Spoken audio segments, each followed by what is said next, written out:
It is 6 a.m. in the Mile High City. Good morning, Denver, Colorado. You tuned into the Jeff and Bill Show on 710 KNUS. I'm your co-host, Jeff Hunt, along with Billy Thorpe, bringing you the freshest insights and hottest takes from the right, left, center. Well, and, most of the time pretty crazy, but it's a beautiful day in the greatest country in history, and we're gearing up for a whole hour show, 4 hours of compelling content, news, and analysis, everything you need to kick off your week here on 710 KNUS, because this is where Denver's voice is heard loud and clear. So grab your coffee, Denver, and let's dive into the issues that matter most to you right here, right now. We've got a whole lot of news to cover, including updates on the assassination attempt against Donald Trump and the communication breakdown that took place with the Secret Service. Plus, the Tina Peters trial continues. What happened last week? We're going to get some updates on that trial as well. And then Pete Boyles joins us from Sturgis, Billy. Yeah, he visited the Hodge. It's going to be fun. Yeah. I've never been there. Look, we all know I'm Colorado's version of Mike Pence. So imagine Mike Pence going to Sturgis. And that's what it would look like for me to be there. I've been through there on a road trip, but not during the bike week type stuff. So I haven't been there during that craziness, but I have friends that are up there. I've got, there are some friends that are up there right now. Someone plays in a popular Colorado band that's doing some gigs up there. Some other people I know, someone that does some bartending that is headed up there because, oh boy, can you make a lot of money. They need a lot of extra bartenders. A lot of people up there? Yeah, there are a lot. And it's funny, they bring in external bartenders. And this gal's been going for a number of years. And so she just goes up there and makes extra money for a couple of weeks and then comes back. So it's kind of cool. Yeah. And Sturgis is a city, huh? Yeah, tiny little city. In fact, though, it's getting more and more popular with the retiring boomers. And all of a sudden, the housing prices, riders, cow. And the prices of the housing are really, really increasing, given that it is Sturgis. Yeah, there's nothing else. It's just like one weekend of the year, so that's it. Yeah, so it's beautiful, absolutely beautiful. But yeah, it's really weird to see housing costs there going up. But yeah, Pete's going to join us, and his merry band of brothers are going to join us at 9:00. So whoever is up and awake at the time, it'll be cool. So the population of Sturgis is 7,000 people, and it goes from 7,000 to 500,000. That's crazy. The part is finding a parking space, and there are even YouTube channels. Motorcycle, it's like the only place that you can park. Oh, exactly. And I was watching. There was a YouTube channel this weekend, and just because Pete's there, I was watching, and it was just it's just a YouTube shot. Someone put up a camera to just see the street. And so you just see the bikers going by, and you get to see down the street and all the bikes parked on either side. And there was, and so it's just kind of a neat flavor of what the city's doing. There's nothing, crazy. It's, they're not showing you anything weird or anything else. It's just a matter of, hey, this is how busy the city is right now. It's kind of cool. That is cool. Yeah. Well, I love Pete, man. And to be able to get an update from Sturgis is going to be so it's cool. Going to be awesome. So I appreciate he's taking some time. Friend of the show, and friend of mine, Ken Clark, does traffic over on Fox and Channel 2, working over there. He went up to Sturgis years and years ago, and he knew immediately when he came back, he had to make a change because he was riding the wrong motorcycle.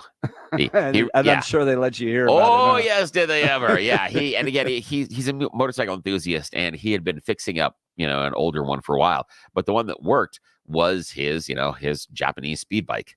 So that's when he rode up there. And he said, and that's also a pain because that is not a bike that is meant for riding long distances, like hours and hours. Because how you're hunched over. He said it was awful as far as getting there and back.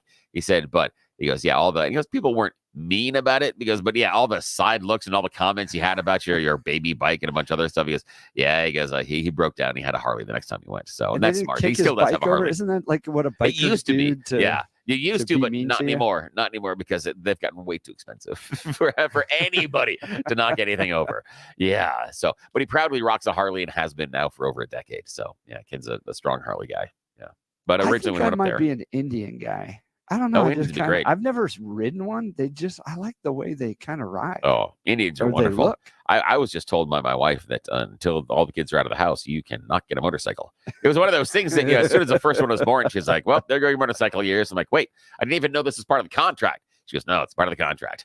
Once you have kids, no motorcycle until they're all in a house. I'm like, Okay, So fine. my mother was a nurse, Yeah. and she said she would always say they were the organ donors for the rest of the country. Yeah. So you're not getting a motorcycle. Yeah. I always tell my kids that it's great, but understand that even if the car is completely wrong, you still lose.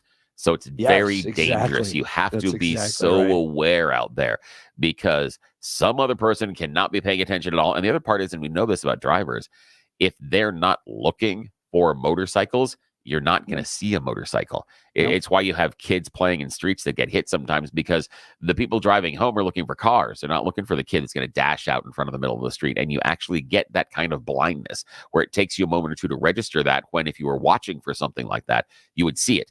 And so if you're not looking, you're not expecting to see that motorcyclist over your shoulder when you're changing lanes. When you glance over there, you're not going to see him. It's dangerous. Yeah. And then you add cell phones to it, and it's just all exactly. Yeah. And we aren't supposed to be on our cell phones, and we keep putting bigger and bigger touch screens in the cars, which someone's going to have to explain that to me. I don't understand. But oh well, not for today. Musk. Yeah. Well, we've got a lot of great stuff to cover, including the markets. My goodness, it dropped 600 points on Friday. So we'll be watching the Dow the minute it opens, which I believe is about 7:30 our time here. Yeah, the Nikkei in Japan took a tank too this morning. That's not good. Not good at all. Oh boy. Yeah, we'll see what happens. People are pausing to adjust their 401ks and their ERAs. Well, we'll continue to manage all of that today. Lots of news as the week kicks off. So speaking of news, let's check in on the news with Blake Olson. Good morning, Blake. Where are you, Jeff? I'm in a secret location. Are you? You look like you're in a hotel lobby somewhere. You've got. See, there are some things that complicated Jeff's personal life, and he needs to be doing stuff outside the house today. So so that's the thing. And so I love it. Yeah. So he sounds great. Oh, it does sound great. And this is an emergency thing where he had to grab the Comrex and last minute and bring it in and get stuff together. So we're hoping that the technology works for the number of days that we're going to need to do this. So love it. Yeah. I love it. It's fantastic. All right. Happy Monday. And as we start the week, Jeff and Billy, 68 as the sun rises, expecting a high of 94 today. The 710 5-day forecast coming up. Our top story, some evacuees of the fire near Lyons in Boulder County got the good news over the weekend that they can return to their homes after flames destroyed 5 homes and claimed 1 life. Officials also confirmed last night that crews now have the Stone Canyon fire fully contained at just over 1,500 acres, with all roads now open. The sheriff's office has set up a tip line to help find whoever may have started the fire a week ago. The search is on for an arson suspect in another Colorado wildfire. This one has burned 472 acres since Tuesday night in Jefferson County near Deer Creek Canyon. Crews are dealing with dangerous steep terrain and also battled excessive heat last week, but they now have the Quarry fire 35% contained thanks to Sunday's rain. Some Alexander Mountain fire residents west of Loveland also able to return home, and a little rain once again last night in that area, thankfully. The Democratic National Committee says VP Kamala Harris has enough delegates to be the official party nominee for the White House. Former President Trump in Georgia over the weekend.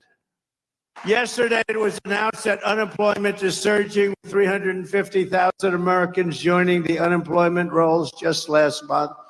Tell you what, we could end up in a depression. We could end up in World War III and a depression. How about that?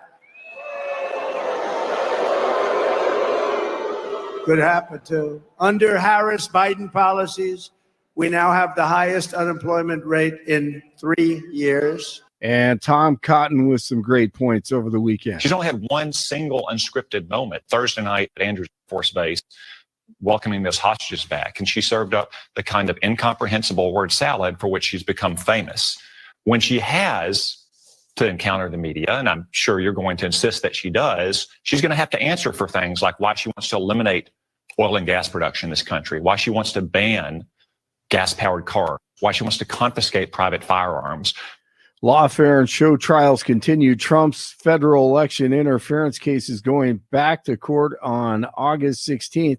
U.S. District Judge Tanya Chutkan resumed control of the case on Friday after the Supreme Court issued its ruling that presidents are immune from prosecution when carrying out official acts. Chutkan issued an order Saturday denying Trump's motion to dismiss the federal criminal charges brought by special counsel Jack Smith.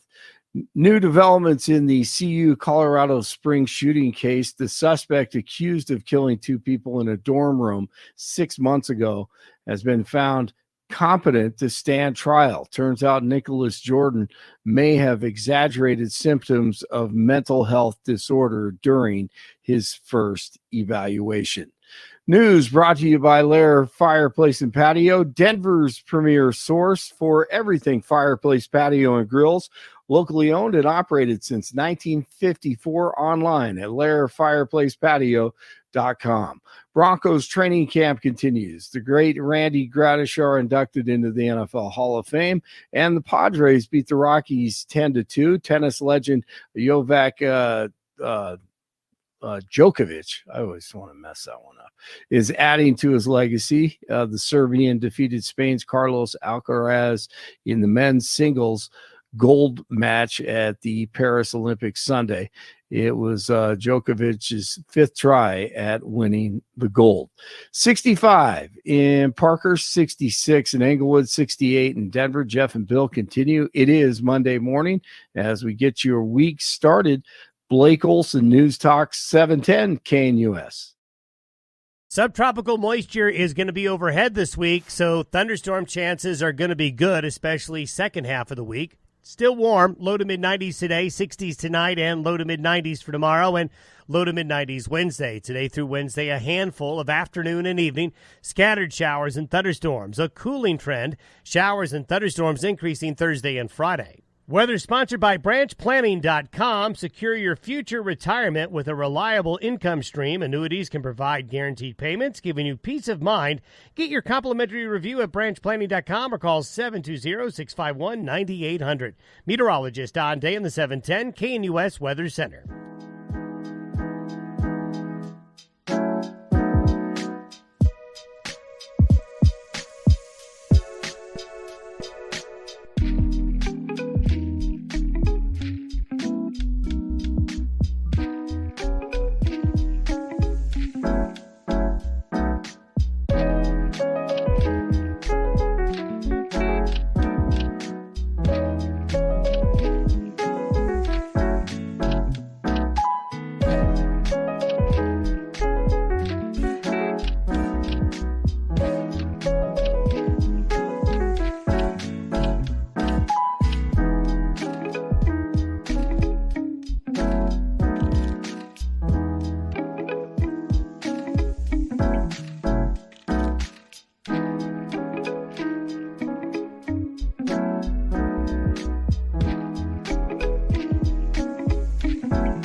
All right, Billy, how much would you spend to go to the Olympics? Ooh.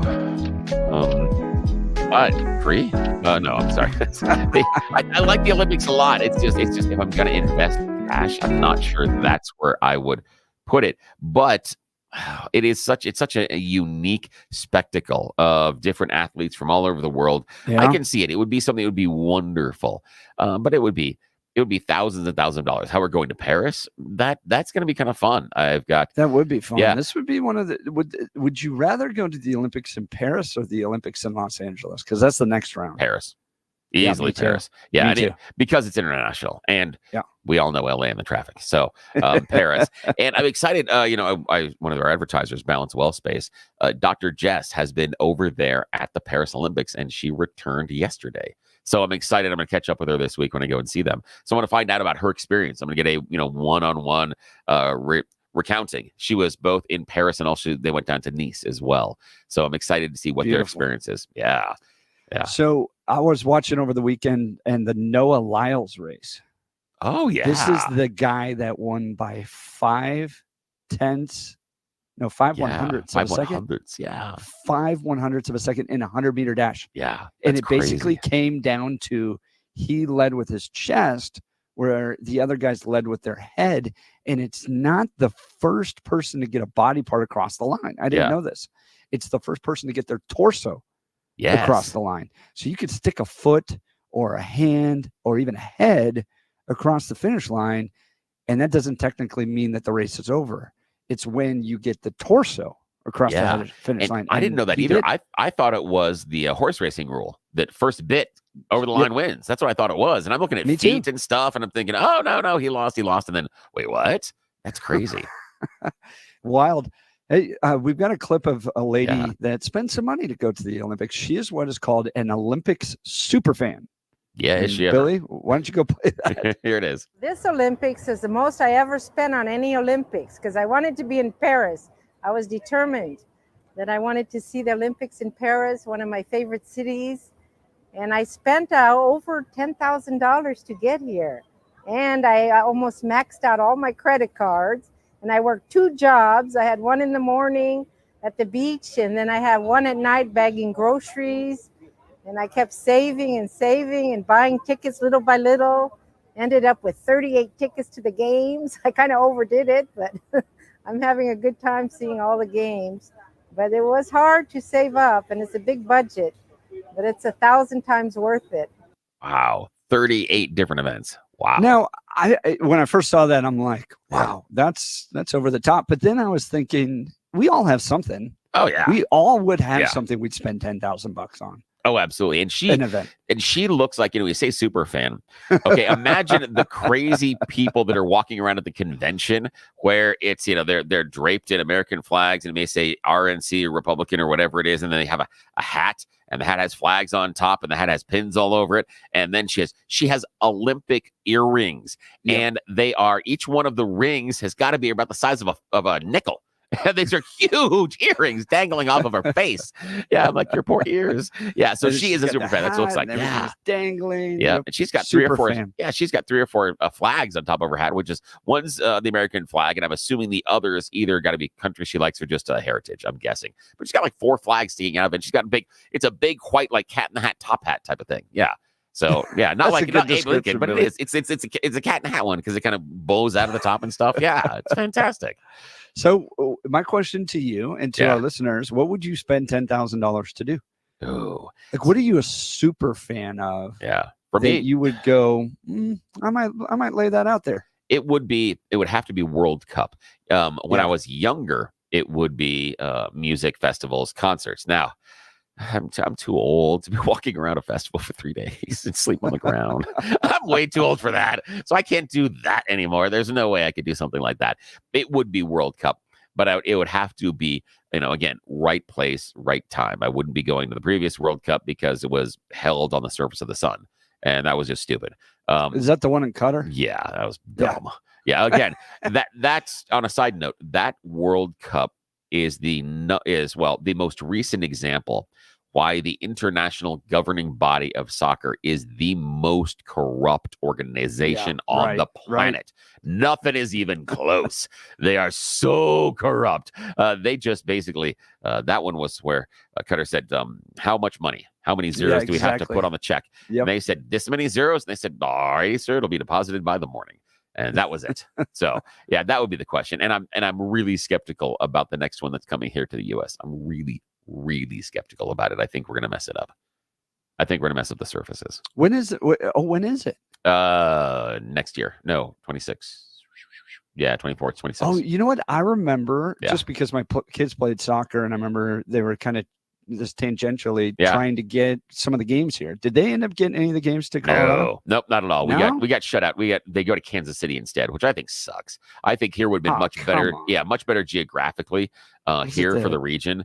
Was it the altitude? I have a feeling our check was too small.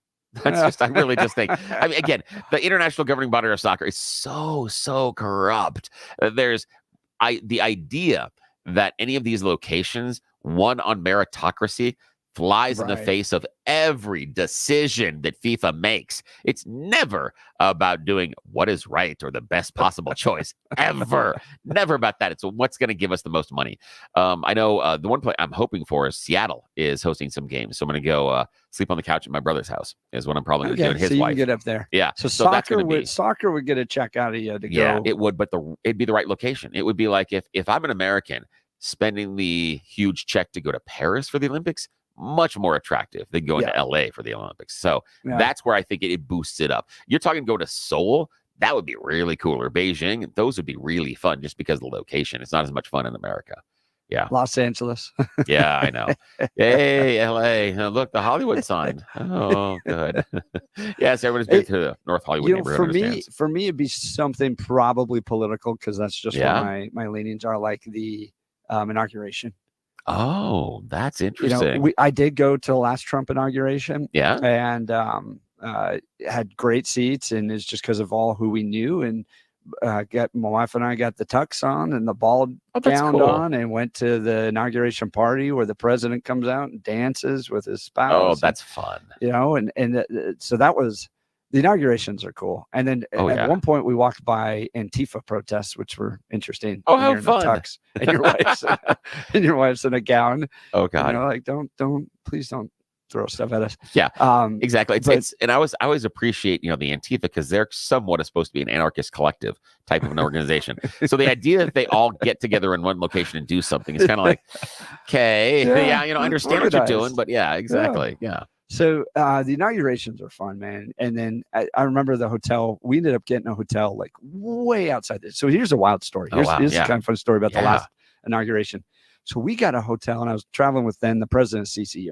And so we got a hotel way outside the city. I mean, like an hour outside the city. You were in Philly. Yeah, basically at that point. So that morning, I'm like, we got to get up. We're going to take an Uber, and we're going to take an Uber to the metro, and then we're going to take the metro in. We're going to get in super early. Yeah. Like because this is the actual day of inauguration. Let's get in crowd. super early.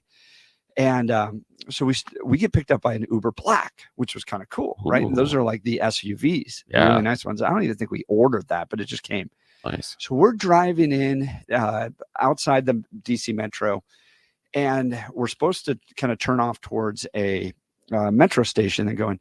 But we noticed that as we're heading in, we're in a big line of black SUVs. Oh, like heading into the city. And there's buses and stuff. These were the VIPs for the seating section of the inauguration. You stole somebody's SUV. So there's a VIP back at the hotel going, hey, what happened? Hey. So I tell them, and the Uber driver is super cool. And I was like, dude, just blend in. Let's just see how far we can get. Oh, that's great. I don't know how far we're going to get. They're probably going to stop us at some point, but let's just go. Yeah. Dude got us all the way to the inauguration. No. All the way in. And we were God. just blend in, man. Just go for it. With all the SUVs. So we got all the way in. Oh, that is wonderful. And we're like 3 hours early because we thought we were going to have to metro in, but it worked out, So that's fantastic. I'd spend $10,000 to do something kind of cool like that. That is fantastic. So, that's inaugurations. That is like, and again, I'm not going to divulge this, but up at Red Rocks, I have a secret parking location that is fan-freaking-tastic. But I can't divulge. The location, and you do have to have some media connections in order to make it work. But it's not that hard to get access to this lot, and it is fantastic. In fact, this is how cool it is. Outside the lot, there's a shuttle bus that comes and picks you up and takes you there. But I can't tell anything because it's a tiny little lot, and it's super secret. Closer and closer, Billy. You're giving us a little bit more information. I know. I don't want to anymore because it is the best kept secret. But you've got to have a little bit of media connections, just a tiny little bit, in order to get through the secret doorway. That's all you need. Yeah, that's basically it. Let us know. You heard the lady. She spent $10,000 to go to the Olympics. What would you spend $10,000 to do? I'd love to hear from you. Give us a call, 303-696-1971, or text us on the 710 KNUS app.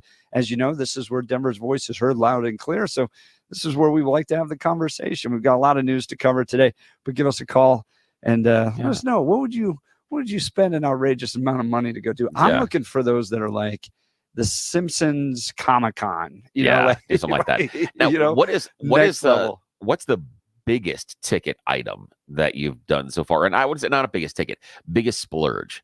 You know, things like, okay, you know, friends have done destination weddings, stuff like that. Yeah. Not talking about that. I'm talking about something that you didn't have to go to that you did just for fun. What was the biggest splurge, do you think? That was the biggest one for me was on our honeymoon. I paid the Ritz-Carlton for a private dinner on the beach, and it was outrageous. Oh, I bet. And we had our own like private like waiter and chef who would carry everything out there. And I will only do that probably one other time on like a major anniversary, but that was the most awesome. one That little is thing awesome. I've ever spent. I was like, all right, we'll do it. So a little trick if you want to get to some of the, you know, the more ritzier towns, especially Aspen. My wife and I, our anniversary is in September. Yeah. And that's a dead time for those resort towns. Yeah. That's a good time. So when she and we did our honeymoon in Aspen, and we've gone back there a couple of times since, the best thing about it is there's nobody in town. There are times in which you're able to go to the best restaurants in town, and you're lucky if there are 2 other tables there being served. Yeah. We've had several private dining experiences at some amazing restaurants simply because nobody else is there, which is absolutely wonderful. That is a crazy part. The biggest unnecessary splurge probably for me would have been when my brother and I went to Woodstock 99. That's probably the biggest one. Me about that. Yeah. And it's 25 years ago, you know, this year. And I'm watching a lot of, you know, the reports and people talking about it. And everyone's talking about how to get out of control. And nobody is mentioning what the real linchpin and why everything went sideways Sunday afternoon. What is that? No one is talking about the candles. Not a single person. Yes, candles. No one. All the reports, everything I've seen, no one talks about the candles. Here's the story. All right. Sunday afternoon, middle of the afternoon, my brother and I are sitting there, and I forget who we were watching. Group comes around, about 4 of them, and they have a box. And you can see a couple of different groups working through the crowd. Inside the box are those candles that many people will associate with something going on with church. They're white, and they have a little tiny, you know, round white thing on it, so the wax doesn't drip down and, you know, and get on your hand. Yep. And they're walking around and they're handing those out, and they're saying, yes, when it gets dusk tonight over here at the East Stage, we're going to have this, and everybody's going to light their candles, and we're going to have a moment of, I don't know what the hell they were talking about. Because as soon as I got the candle, I'm like, yeah. My brother and I looked at each other as soon as they walked away, and we went, so these people have been here now going on 3 days. Accommodations, not so great, been sleeping on the ground. Food, not always accessible. There's been a sewage issue, and they've been putting God knows what into their system for 3 days. And now you're giving them fire. This is going to end badly. It was like 1:30 in the afternoon on the Sunday, and my brother and I are like, yeah, people are going to light stuff on fire. And I think, I don't know if it's the Chili Peppers or Rage Against the Machine. One of the two. It might be Chili Peppers, where we start counting the number of fires in the crowd. And it's late on Sunday. So one group has gotten a hold of several wooden pallets and have lit them on fire in the crowd. And we're like, well, here it goes. This is how it starts. Yeah. And within 2.5 hours, everything else is on fire. But again, in the afternoon, they're handing out candles. And you're like, who's the genius that decided to give these people open flames? I just, that's the part. And so all the time when you see everybody talking about what went wrong, and who's to blame in Woodstock, candles. That's where everything went sideways. Human nature. Yes, candles. Yeah. What did you think was going to happen with these people? Have you been paying attention? They're putting extra holes in their bodies. Come on.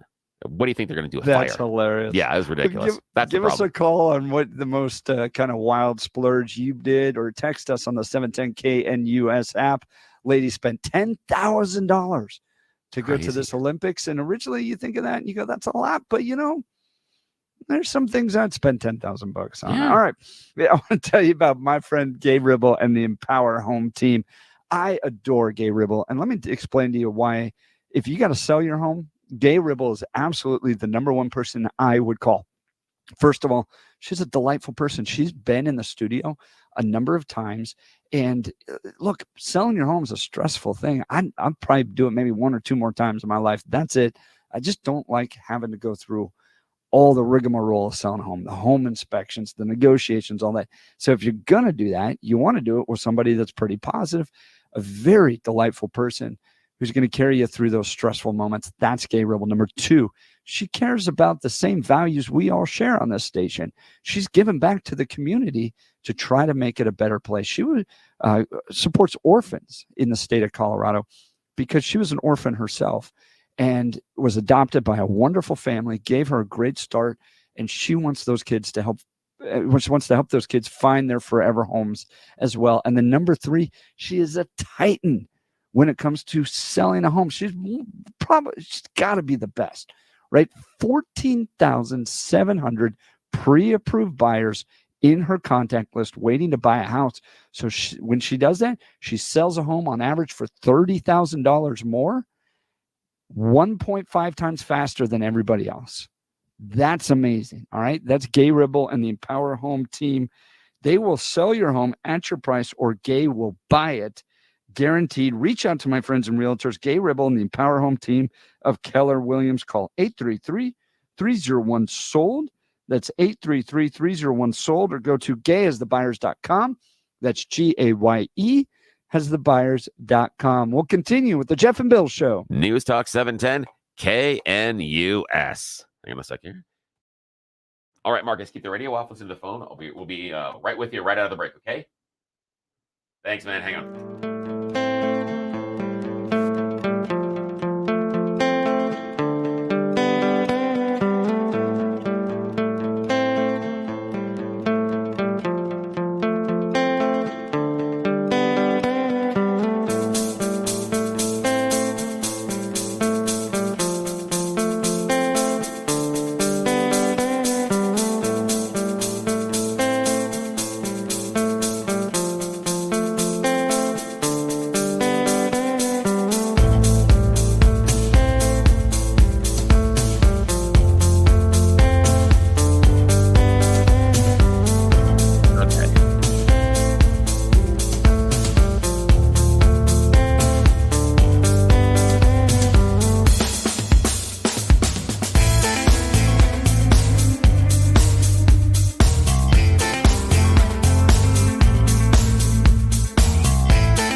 Welcome back to the Jeff and Bill Show. It's going to be a hot one today. 95 degrees with scattered afternoon storms and a whole lot of news to cover today.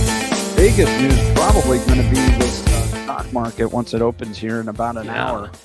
And what that's going to mean for everyone's retirements. If we're going into a recession, my goodness, it's already been tough on everybody with inflation. And then you add in the bad jobs report, which we talked to Adam from Red Balloon on Friday about. So we'll be watching that in about an hour. That'll be opening. Plus, Tina Peters' trial continues today. We'll have some updates on what happened last week. And I've got some questions about all of this. So we'll get into that coming up here. And then Peter Boyles joins us in the 9 o'clock hour. Let's go to the phone lines. Marcus, you're on the Jeff and Bill Show, News Talk 710 KNUS. Marcus, what would you be willing to spend an exorbitant amount of money on? Well, I never owned a new vehicle. Yeah. And good for you. Dave Ramsey. Well, model. finally I bought a nice Jeep Trailhawk. It's got all the bells and whistles and everything. That's nice. But it's like being a kid, you know. It's like you always wanted something, and if the parents gave it to you, you were so happy with it. You slept with it and everything. Same thing with the Jeep. I like that. Prior to the commercial break, we were talking. There's a lady that spent $10,000 on tickets to the Olympics. I think she was attending like 38 different events, and probably stayed in a nice hotel, and like made it. She was what's called an Olympic super fan. So, Marcus, you're the Jeep super fan, huh? Well, I have always wanted something. I always had secondhand vehicles, and finally I got something. It's the first time. So it's like, it's got everything. But, you know, I can understand that lady. Wait till you get the bills, the payment, the full coverage insurance, you get the warranty. Yeah, I'll tell you. And it's more than $12,000 a year. Oh, yeah, it is, Marcus. And I'll tell you that I do think that everybody should buy at least one new vehicle in their life. It is much more affordable and cost efficient to buy used. But I do think that everybody should have that splurge, that moment in their life to go and purchase a new vehicle, because there's something really special about it, because of being able. And what I mean new, I mean, you go in like you did, Marcus, you pick all the little bells and whistles that you want. You don't go in there. And I would never say go in and buy the new vehicle they already have on the lot. If you're going to do the new vehicle, choose the paint color, choose the interior, choose the bells and whistles that you want. And treat yourself. You understand that once you drive off the lot, So it is. I think that's an ad campaign. Billy. Part of it, Treat it is yourself. treat yourself, because part of it is some of that maintenance and things that are taken up for the first 5 years. That based on the kind of car you purchase and things like that, that some of that stuff can be taken care of for a while, and you don't have to worry about certain repairs. It's a really nice thing. I would never recommend it financially, doing it a lot of times, but yeah. At least once in your life, do it, because it's a fun thing to do, and it's really special. And there's something very, very different, rather than finding the right car to getting the right car because you chose every little thing on it. That's super cool. And you know something else, Billy? Yeah. I can get to work on time. Yes. yes, because I gotta pay for it. Yeah, exactly. Gotta be there. Oh my gosh, my friend. Okay, so on your new Jeep, what was the one extra bell and whistle that you were like, okay, I gotta get this? What's the one thing that's a little bit ridiculous but fun? No. There was two things that really I had to have. A 9-gear automatic. Ooh, yeah. That I could take the transmission from 9 automatic to manual. And the other thing, it can drive itself in 4-wheel drive, mud, snow, rock, everything else. It'd take over. Dude, you got to keep your thumbs away from the steering wheel. Oh, that's awesome. That is fantastic. Yeah. Oh, that's exactly it. And those are those things that you're going to feel good driving that each and every day. It's, that's I do. Oh, man, I'm so happy for you. And guys, I think it's important for us to relish in these nice things before the stock market crashes in about an hour. Exactly. Oh, thanks, Marcus. Have a great day. Appreciate it. Enjoy that Jeep. That is really cool. That's it. Have you done the new car thing? Just out of curiosity. Oh yeah. So Okay. my philosophy on this is probably Yeah. different than most people's, which is I'm curious. I buy new. Yeah. Every time that little gear thing pops up, Yeah. I take it right into the shop. I Smart. maintain them. And as a result, I am driving a 15-year-old 265,000 mile CRV right now. Wow, that's nice. Now that's the way to do it. That's the way to really squeeze each and every mile out of it. Because I do think that if you're going to buy it new, you drive it until the wheels fall off. That's how you get the most out of it. You got to take care of them too. Oh yeah, So, you have to. Yeah, if you talk to any mechanics, they will tell you that regular maintenance thing is the number one thing that'll keep the car going for a long, long time. And it is over the arc of the life of the vehicle, it is going to be the least expensive option as well. Because if you say, I'm going to save money by skipping this maintenance, it's going to lead us a really big cost later on. It's like the dentist. You're either going to pay with your time and your pain, like little bits by getting cleanings, or you're going to, in 5 years have to spend about a few thousand. Speaking of spending $10,000. Yeah. Speaking of spending and then hours and hours and hours getting the work done. So yes, I can raise my hand on that. With one way or the other. Yeah. Two young daughters that have just gone through wisdom tooth surgery recently. Oof. Yeah. That's cheap. They give that away. Speaking of splurging. Yeah, and it was both of them at the same time. And I didn't even get like the Big Mac McDonald deal, nothing. Couldn't double it up or nothing. Did you get good videos of them coming out of the? That was my wife. Yeah, we did. It was funny because they both were just really silly. And this is the weird part. Okay, the weird part is Catherine, who's the one that just graduated from high school. Did something very, very. Oh, thank you. Very, very strange. And the doctor said that doesn't happen very often. The conversation, right when she came out of the anesthesia, picked up exactly the conversation that she left off when she passed out the first time. No way. Yeah, and they said that rarely happens, but she just like burp, as if it's just, and she just continued right the same conversation. They go, that's really weird. That's just really, really strange.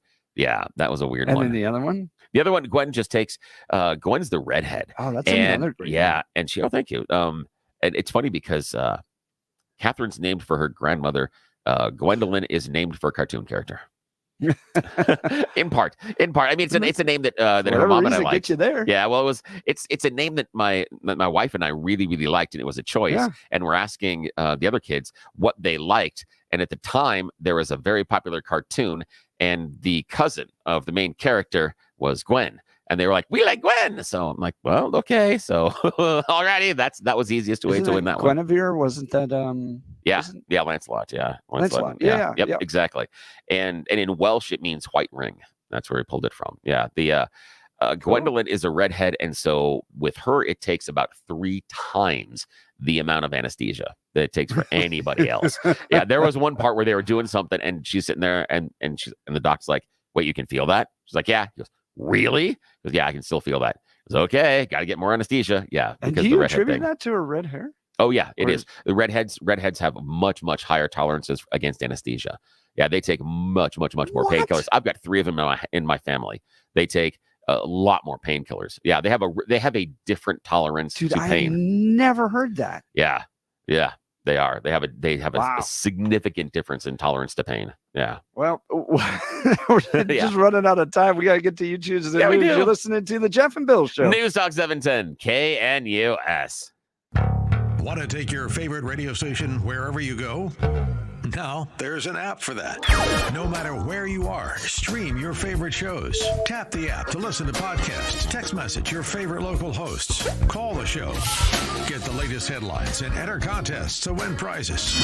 All in the palm of your hand. Available now for iOS and Android devices in the App Store or Google Play. And best of all, it's free. Download today.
Well, Billy, it's Monday morning. We got to ease people into the week with a little You Choose the News. Yes, we do, sir. It is that time of the morning where we play everybody's favorite fake radio news game show, You Choose the News. Yes, we have scoured the interwebs for mere moments this morning for really, really dumb stories about us humans. I have them here in my hands, and we're going to play this fake radio news game show. Why? Because the people in charge have no idea this actually happens this early in the morning. So, shh, it's a secret. Do not tell them. I'm tired of talking to HR. I got a meeting later today. I'm just saying. So I don't need another item on the menu. All righty. So, Mr. Hunt, Mr. Olson, here are your choices today. Headline number 1, parish outreach attracts attention. Headline number 2, homeless Greg, local hero or criminal. Headline number 3, Easter fan facing consequences. And headline number 4, oh no, dad's now upset. All righty, Mr. Hunt, your choice, sir. Let's start with homeless Greg. Yes, homeless Greg, local hero or criminal. That is what a small town in Iowa is asking, because for years, George Hartle Road has been somewhat of a local legend. George was known as, was known as homeless Greg. See, the thing is that he was going under another name and telling kids as he lived in the woods just outside of Des Moines. Yes, for years now, going back at least 3 generations, homeless Greg has been somewhat of a hero to the teenagers. They would go out and see his sort of makeshift tents and things that he has in the woods there. They'd hang out with him. Sometimes Greg would, give him a cigarette or even a 40-ounce beer. Yes, exactly. He's providing them something. It's exactly what's happening. Yes, he's giving them the cigarettes and the liquor, and the kids can go out there and drink without any supervision. Well, recently it turns out that homeless Greg is actually George Hartle Road, wanted rapist. Oh, wow.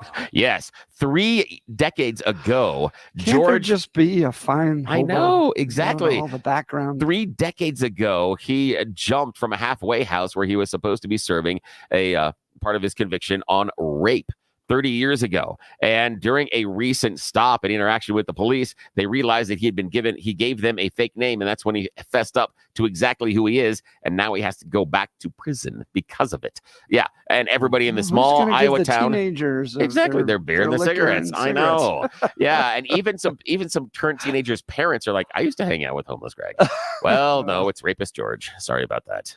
Yeah, Oh, I know. It sounds like a Simpsons episode. It's just crazy. Yes, exactly what it sounds It like. is. Down by the river. Exactly. That's it. The man down by the river is exactly what it was. And you're like, wow. That's Alrighty. frightening. Okay. Now, Blake Olson, parish outreach attracts attention. Easter fan faces consequences, or oh no, now dad's upset. Oh, these are really good, Billy. Thank you. Oh no, Dad's really upset. Yep. Oh no, now dad's really upset. That is what Birthday, the retail company, Shimunara specialty store in Japan, is facing now. Dad is super, super enraged after their latest debut of their clothing line. Why? Because the phrases on the clothes mock dad. The clothing line, which is for children, say things like, Daddy doesn't take care of me at all. Daddy doesn't care. Daddy's always sleeping. In Japan? Yes, in Japan, yes. Really? They have now apologized and they have pulled the entire line. However, my little brain, I want one of those in adult sizes. How fun is it that it just says, Daddy's always sleeping or Daddy doesn't take care of me at all? The weirdness on that phrase on the t-shirt of an adult, I think would just, I'm sorry, it just would hurt people's heads. And I think that's funny. But yeah, they had to apologize. I just want to know how it made it through the quality control in the first place. Yeah, I know. There was like vindictive ex-wife. Exactly. What the hell's going on? Line. All right, Mr. Hunt, final choice this morning. Parish outreach attracts attention or Easter fan faces consequences. Let's go to Easter fan. Yes, Easter fan facing consequences. Well, recently, 29-year-old man from Portsmouth, Mr. Leighton Richards, is going to be sentenced to 8 months behind bars because he's too much of an Easter fan.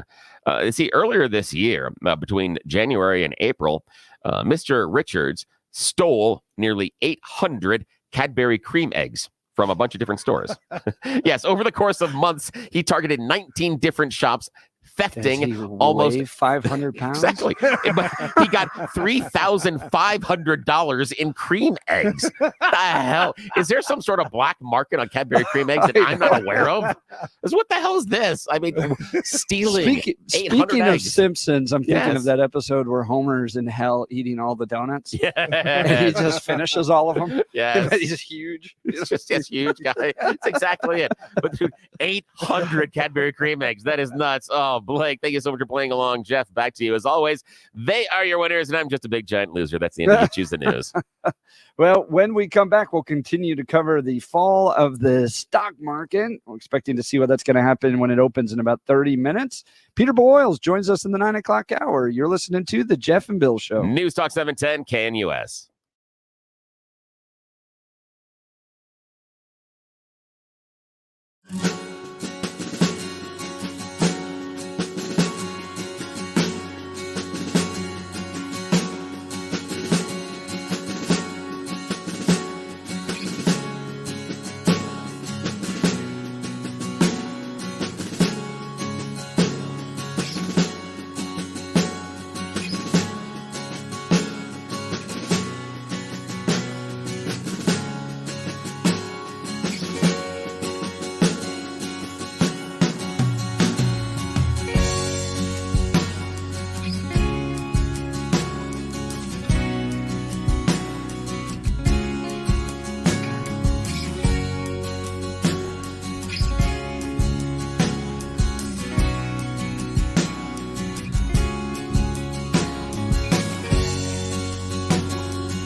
It is a Monday morning, 7 a.m. in the Mile High City. Good morning, Denver, Colorado. You've tuned into the Jeff and Bill Show on 710 KNUS. I'm your co-host, Jeff Hunt, along with Billy Thorpe, bringing you the freshest insights and hottest takes from the right, left, center. Most of the time it's pretty crazy too, but it's a beautiful day in the greatest country in history, and we're gearing up for a whole nother hour of compelling discussions and insightful analysis to help kick off your Monday morning. So grab another cup of coffee, Denver, and let's dive into the issues that matter most to you right here, right now. Coming up after the news, Tina Peters continues her trial today. And I got some questions after what happened on day 2 or day 3. We'll dive into that. And I'd love to hear your calls about Tina Peters as well. Do you believe her? Do you think that she's fighting for compelling, clear, transparent elections? Or is she a nutcase out there threatening our elections by bringing people in to view them that shouldn't be? I'd like to get your calls and texts on this important matter. Our elections in the state of Colorado. Who do you believe, Tina Peters or the prosecution, or are both problematic? That's where I kind of come down. We'll give you some insight on that in just a second. But let's first check in on the news with Blake Olson. Good morning, Blake. Hey, good morning, Jeff and Billy. 70 and sunny in Denver right now, expecting a high of 94 today. The 7-10 5-day forecast coming up. Our top story, the search is on for an arson suspect in one of the wildfires on the Front Range. It's burned 472 acres since Tuesday night in Jefferson County near Deer Creek Canyon. Crews are dealing with dangerous steep terrain and also battled excessive heat last week, but they now have the Corey fire at 35% contained. Sunday's rain helped. Some Alexander Mountain Fire residents west of Loveland have also been able to return home. It's 54% contained. Some evacuees of the fire near Lyons in Boulder County got good news over the weekend that they can return to their homes after flames destroyed 5 homes and claimed 1 life. Crews now have the Stone Canyon fire fully contained at just over 1,500 acres with all roads now open. The sheriff's office has set up a tip line to help try to find whoever may have started the fire a week ago. The state extending its bird flu disaster emergency. Governor Polis took executive action to continue supporting poultry facilities in Weld County through September 1st. Senator Lindsey Graham is speaking out against the prisoner exchange between the U.S. and Russia. Negotiated last week. Graham claimed the deal absolutely helps Russian President Vladimir Putin. He argued the swap encourages U.S. adversaries to arrest Americans. Many also say that Putin handed this to Harris to help her in the election because he knows he can't walk all over Trump.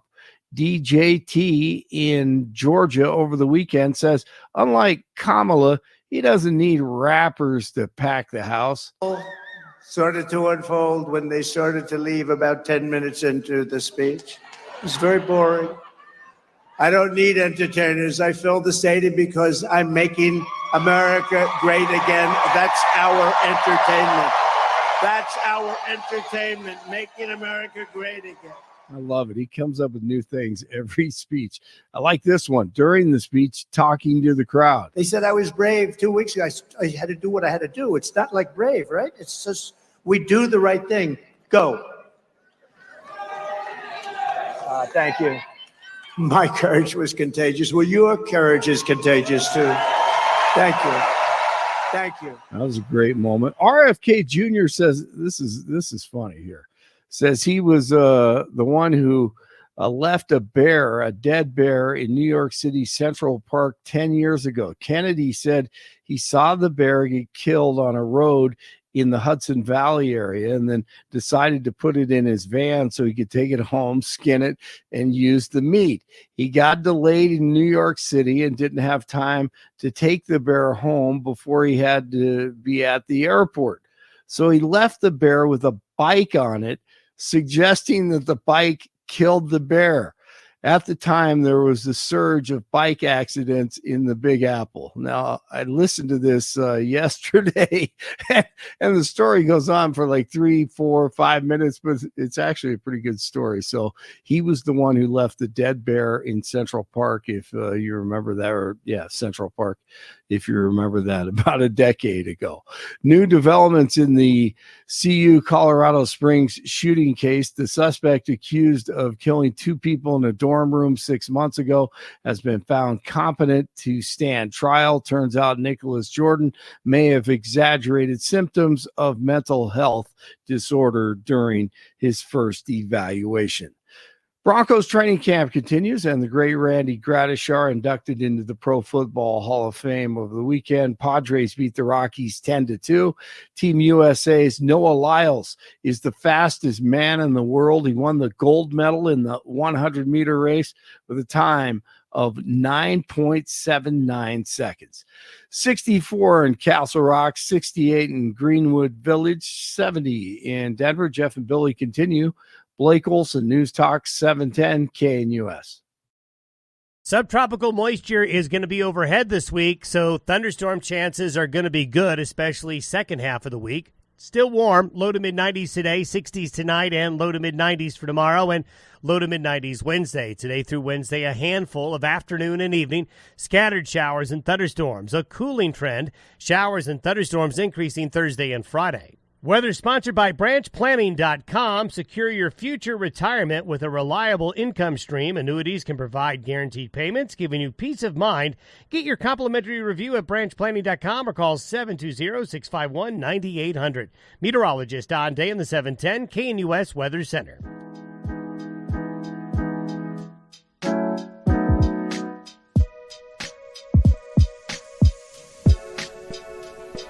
Welcome back to the Jeff and Bill Show. The Tina Peters trial continues. I think they wrapped up about 3 days last week of testimony.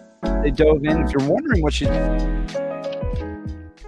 being tried on 7 felonies and 3 misdemeanors, alleging identity theft, criminal impersonation, official misconduct, and violating her duties as county clerk. So what did she do? Well, right after the election, she suspected that there was election fraud, and she wanted to get copies of all the data before they came in and did a kind of update of the software. She was concerned that an update of the software would wipe out all of the evidence that there was election fraud taking place in Mesa County. So she wanted to copy the data. But in order to copy the data, she needed to provide somebody with technical kind of expertise access to the voter data. So she got a badge from a guy who was cleared. She asked for the badge from him. He was a consultant in the county, and got his badge and gave it to another guy that was very keen on the idea that there was election conspiracy taking place. So she gave the badge of one guy to another guy. He went in, copied all the data, was present during the kind of hardware reset. So he's kind of there under false premises. And then he took the data and posted it online. And this was voter data. And that went everywhere. Basically, anybody could access it. And her belief was that they were going to dive in and expose the election fraud that took place. Well, to my knowledge, none of that happened as far as election fraud in Mesa County. So that's what she's being brought up on charges. Billy, I think I did a good sense of navigating what this was. Did I miss any details there? It's not really. That's a really good 10,000-foot view. And she's being charged with the idea of the manipulation of the system and letting somebody who's not authorized access to the system. And then, of course, downloading and taking this stuff home with you, which you can't do. Well, and not just taking it home with you, but here, universe, you can look at it. Yeah. And the problem that Tina's going to run into, and we talked about it last week with a friend of the show, George Brockler, that the idea of poison ideas that is it okay for you to break the law in order to uncover a larger crime? And that is probably, that's what Tina's going to try, but they're not really allowed to make that case because the larger crime never appeared. The idea being, well, sir, I had to break into your jewelry store and steal all of these jewels right now because something awful is going to happen later in the Because later in you the were day. using the jewels Yeah, for exactly. human trafficking Yeah, or something. Yeah, exactly. And so until you can prove the secondary crime or the larger crime, you can't then justify the first crime. And that's the danger in taking that step. And Billy, that seems to be the big gamble in my yeah. mind, right? So if Tina had proved, right, that there was massive amounts of fraud taking place in the data, would she be a hero?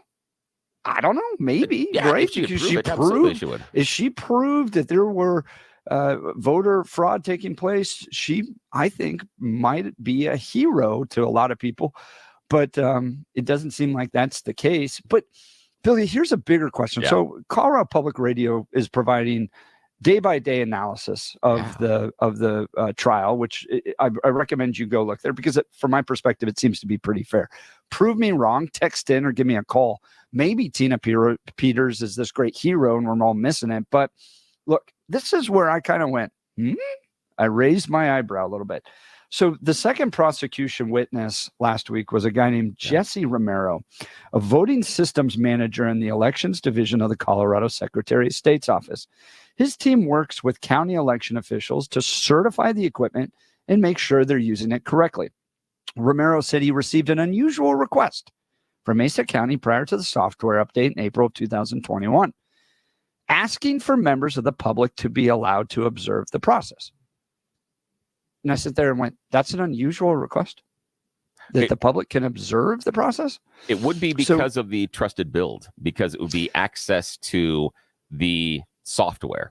Observing the process per se, no, but being involved in this particular update would be unusual.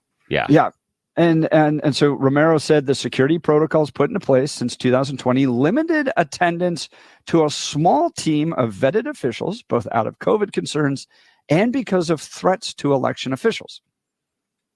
Okay, so he didn't get really into the security thing, though. So he denied that request. The trusted build in the time I've been with the state has never been a public process, Romero testified. We've never had members of the public attend. We've never had counties asked to have members of the public attend. So, Billy, here's the question I have for you, for the listeners. This is a question I'm wrestling with.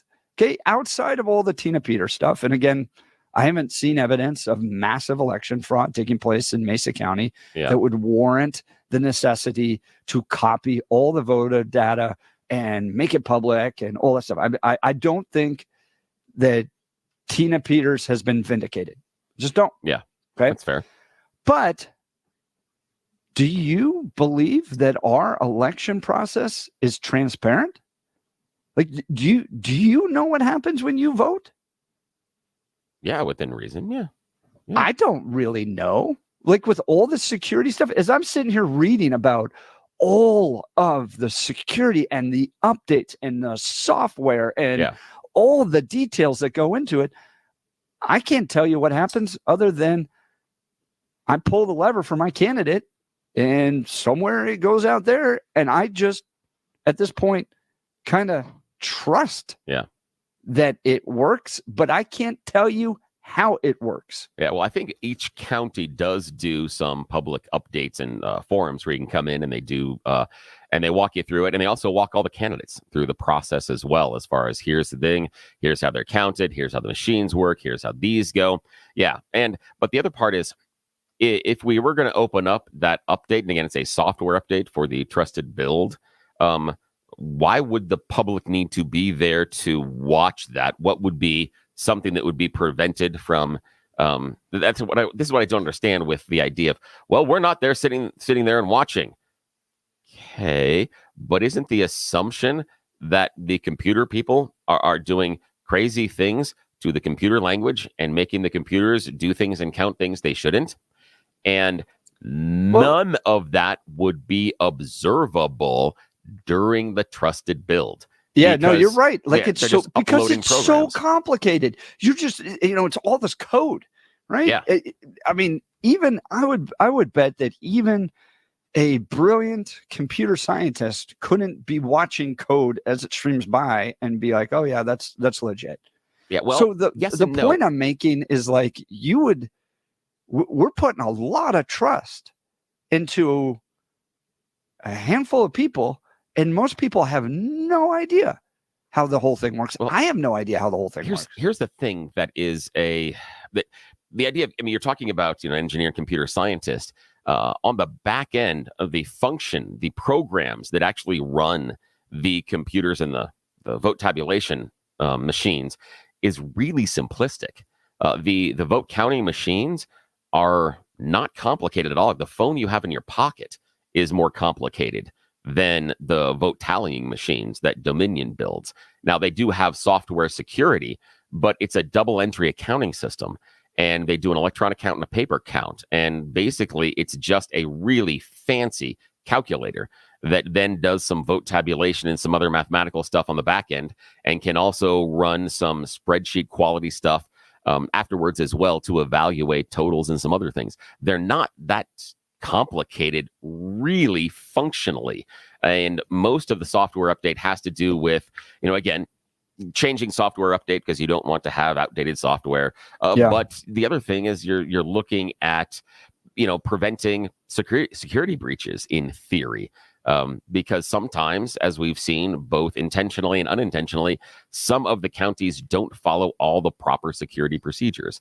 They don't click all the things that should be turned on, and they don't click all the things that should be turned off sometimes. So that's part of it as well, is when you get in there and wipe the system, you can, wipe over some of the mistakes that, they've made in the past. But it's not, that's a problem, is that how we count votes, even electronically, is not really that complicated. There's not a lot of I don't know. It behind seems complicated to me. Now, obviously, I don't want to go back to paper ballots. I know some people want to do that, and I guess if you came up with a system that could do it quickly, but we do have paper ballots. Yeah, we do though. Yeah, Colorado, but the hand count, maybe that's what I'm talking about. The hand count, because in Colorado, it's paper ballots, and when people say, "Well, we got to do these on paper," last dozen elections, I filled out everything on paper. Yeah, that's true. Yeah. That's true. So maybe it's the hand count that I was talking about. But look, I don't want this to take forever. Yeah. And that's why I'm kind of like, well, but they used to do hand counts and we know who the president was that night. It seems like we've gone to computer counting and it's gotten a lot more complicated. Here's the question I have for the listeners. 710 KNUS.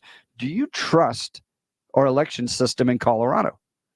Do you believe that Tina Peters was right to try to harvest the data, to do some analysis? Was she doing her job in trying to secure the election when she believed, as the county clerk, as a duly elected county clerk, that there was something fishy going on?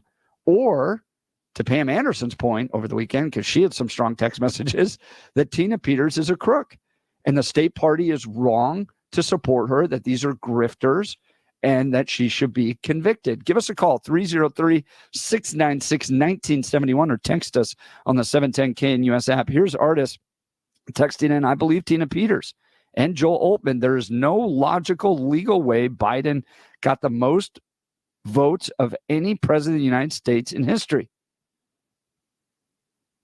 Do you believe it? Yeah. Give me a call, 303-696-1971. Go ahead, Billy. That's a math thing. That's a math question, which, here's the thing is, I understand the idea of, I can't possibly believe that this person got more votes than the other candidates in history.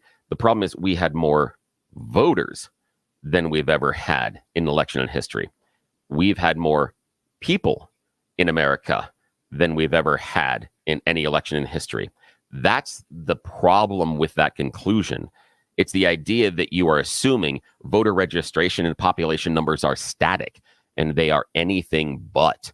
We are going to have more votes probably cast in this election than we did in 2022 and 2020. What we do know is we will have more people registered to vote in this election than we ever had before in any election in history, simply because of the function of population growth. And guess what? If we go back through the arc of history, and this is why the argument of, I can't believe this person got more votes than anybody else in history, the next president usually does get more votes than the previous winner. Mathematically, that's normally how it happens. Very rarely do you have someone that loses a popular vote that also ends up winning. But even when that happens, the person, like in President Trump's case, you go back and look at the number of votes that he got over Hillary Clinton. You're telling me more people voted for him than voted for Ronald Reagan. It's basically what the math says. That seems silly, but that's what math says, because that's how population growth works. We have more people in the country than we had during the founding fathers. That's population growth. So the argument of, I can't believe Biden got more votes than anybody else in history, that's how math works. Sorry. It's just it. That's just text messages coming in. They allowed for faster voting in the past, or faster hand counting in the past, because it was precinct based. Yeah. Precinct voting allowed fast hand counting. So has that changed? Are we now kind of, is it not precinct? Is it county? I don't know. The other part, though, is that the hand count is, okay, if we are worried about election fraud and votes counting for people that they shouldn't, then you don't hand count the ballots. Hand counting is scientifically the least accurate way of counting anything. Doesn't matter. You can get a bag of pennies. You can get a box of rocks. You can get a bunch of jelly beans. You can get people at a location. Doesn't matter. The hand count is always going to be the least accurate method. So here's the thing. What I need help understanding is why, if you're worried about election integrity, do you want to count the votes in the least accurate manner? I disagree with anybody saying they're super worried about election integrity that says the answer is hand counting, because that is the absolute worst way to get the right number. Hands down. So I disagree when someone says, we got to have hand counting because of election integrity. You don't understand it. You're just making an excuse. But prove me wrong. I'm curious. Text messages coming in. Long story short, Tina Peters is a crazy person. 3433 believes. 6430. I've worked for the Jefferson County voter registration for the last, since Trump ran. I guess that's 2016. And there's absolutely no way anything can happen to those ballots. None. As a matter of fact, people would come in from all over the county to see exactly how the process in Jefferson County ran. It runs incredible. And my guess about Biden getting more votes is because we are coming off of Trump's presidency. So just motivated against Trump. The bread man, generally, the system is probably okay, as Greg Lopez's election was certified, but make it transparent by making the code public. I can see that, but if we made the code public, wouldn't that give people opportunity then to manipulate the code? That's the only issue. It's why Google doesn't make their algorithm public, because then people could go in and manipulate the algorithm. And so I understand the idea of transparency, but if you want to show everybody how the back end of the system works and give them access to the code, then you're asking them to manipulate the code. That, Bill, that's where I'm so kind of like amazed by this. Like democracy. We hold it to be sacred in this country, and we don't really know how the code works, because if we did, there'd be security concerns. Yeah, because you'd be able to hack into it if we told the code. But here's the weird part is what I've been fascinated with over the previous 4.5 years now is this assumption that when we were putting together the voting systems, nobody asked these questions. That's the weird part, that somehow just after the 2020 election, people went, could someone get in there and hack the system? Can they connect it to the internet? You didn't think that if you're designing a voting system and you have to sell it to these counties, you don't think that would have been addressed. That's the part that's weird. This is a consumer product that is sold to election officials based on security, performance, ease, and things like that, and constant updates. So you don't think the business would come and say, here's why this is secure? They don't come in and say, anybody can walk in off the street and do whatever they want here, and this is easy. That would be weird. That would be really weird to say that's your consumer model for the product that you're pitching inside elections. And like I said early on, so then there's only a small handful of people that actually know how the whole thing works, which is kind of interesting. Yeah, text message confirmed. Count is now county centralized as opposed to precinct based. That's why it takes longer and gets a little bit more complicated. Let's go to the phone lines. Brian, Denver, you're on the Jeff and Bill show. News Talk 710 KNUS. Good morning, Brian. Morning. there's so much to unpack here, but I don't want to go back. I don't want to go back to relitigate the election. But the AJC out of Georgia, they had an expert testify that the computers, the software program can absolutely be hacked. And anyone knows that any system can be hacked. Now, was it to a point that it changed the election? Was it not? People can argue that, but they can be hacked. He proved it with one of the machines in court. So that's documented that it can be hacked. So anyone that says that it can't be, that's false. And then to Billy's point, doing a math problem longhand is a lot slower than a calculator.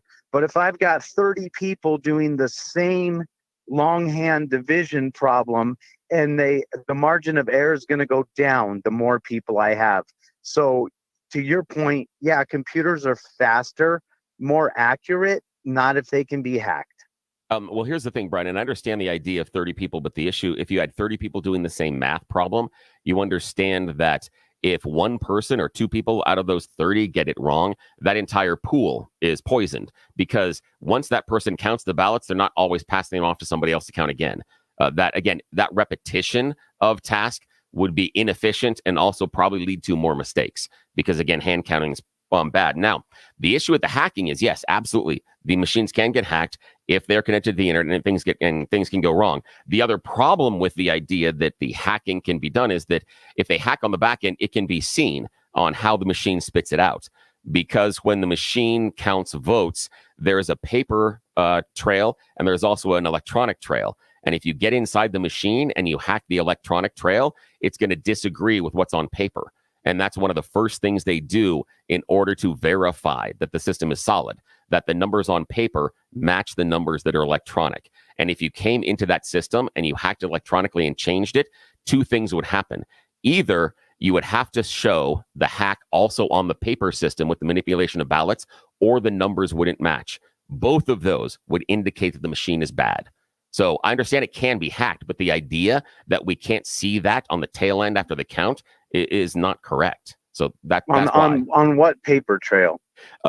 The voting machines are a double entry accounting system. When the ballot is entered, it makes an electronic tally and a tally on paper.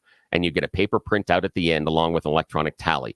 And the paper receipt has to match the electronic receipt. If those two numbers don't match, there's a problem in the system, and the machine has to be rerun. Either they rerun all the ballots, or they do a system check, things like that. So if you went in and hacked the machine and changed those electronic numbers, it would either there'd be a discrepancy between the electronic number and the paper number, or you would see a subtraction of votes or manipulation of votes on that paper receipt.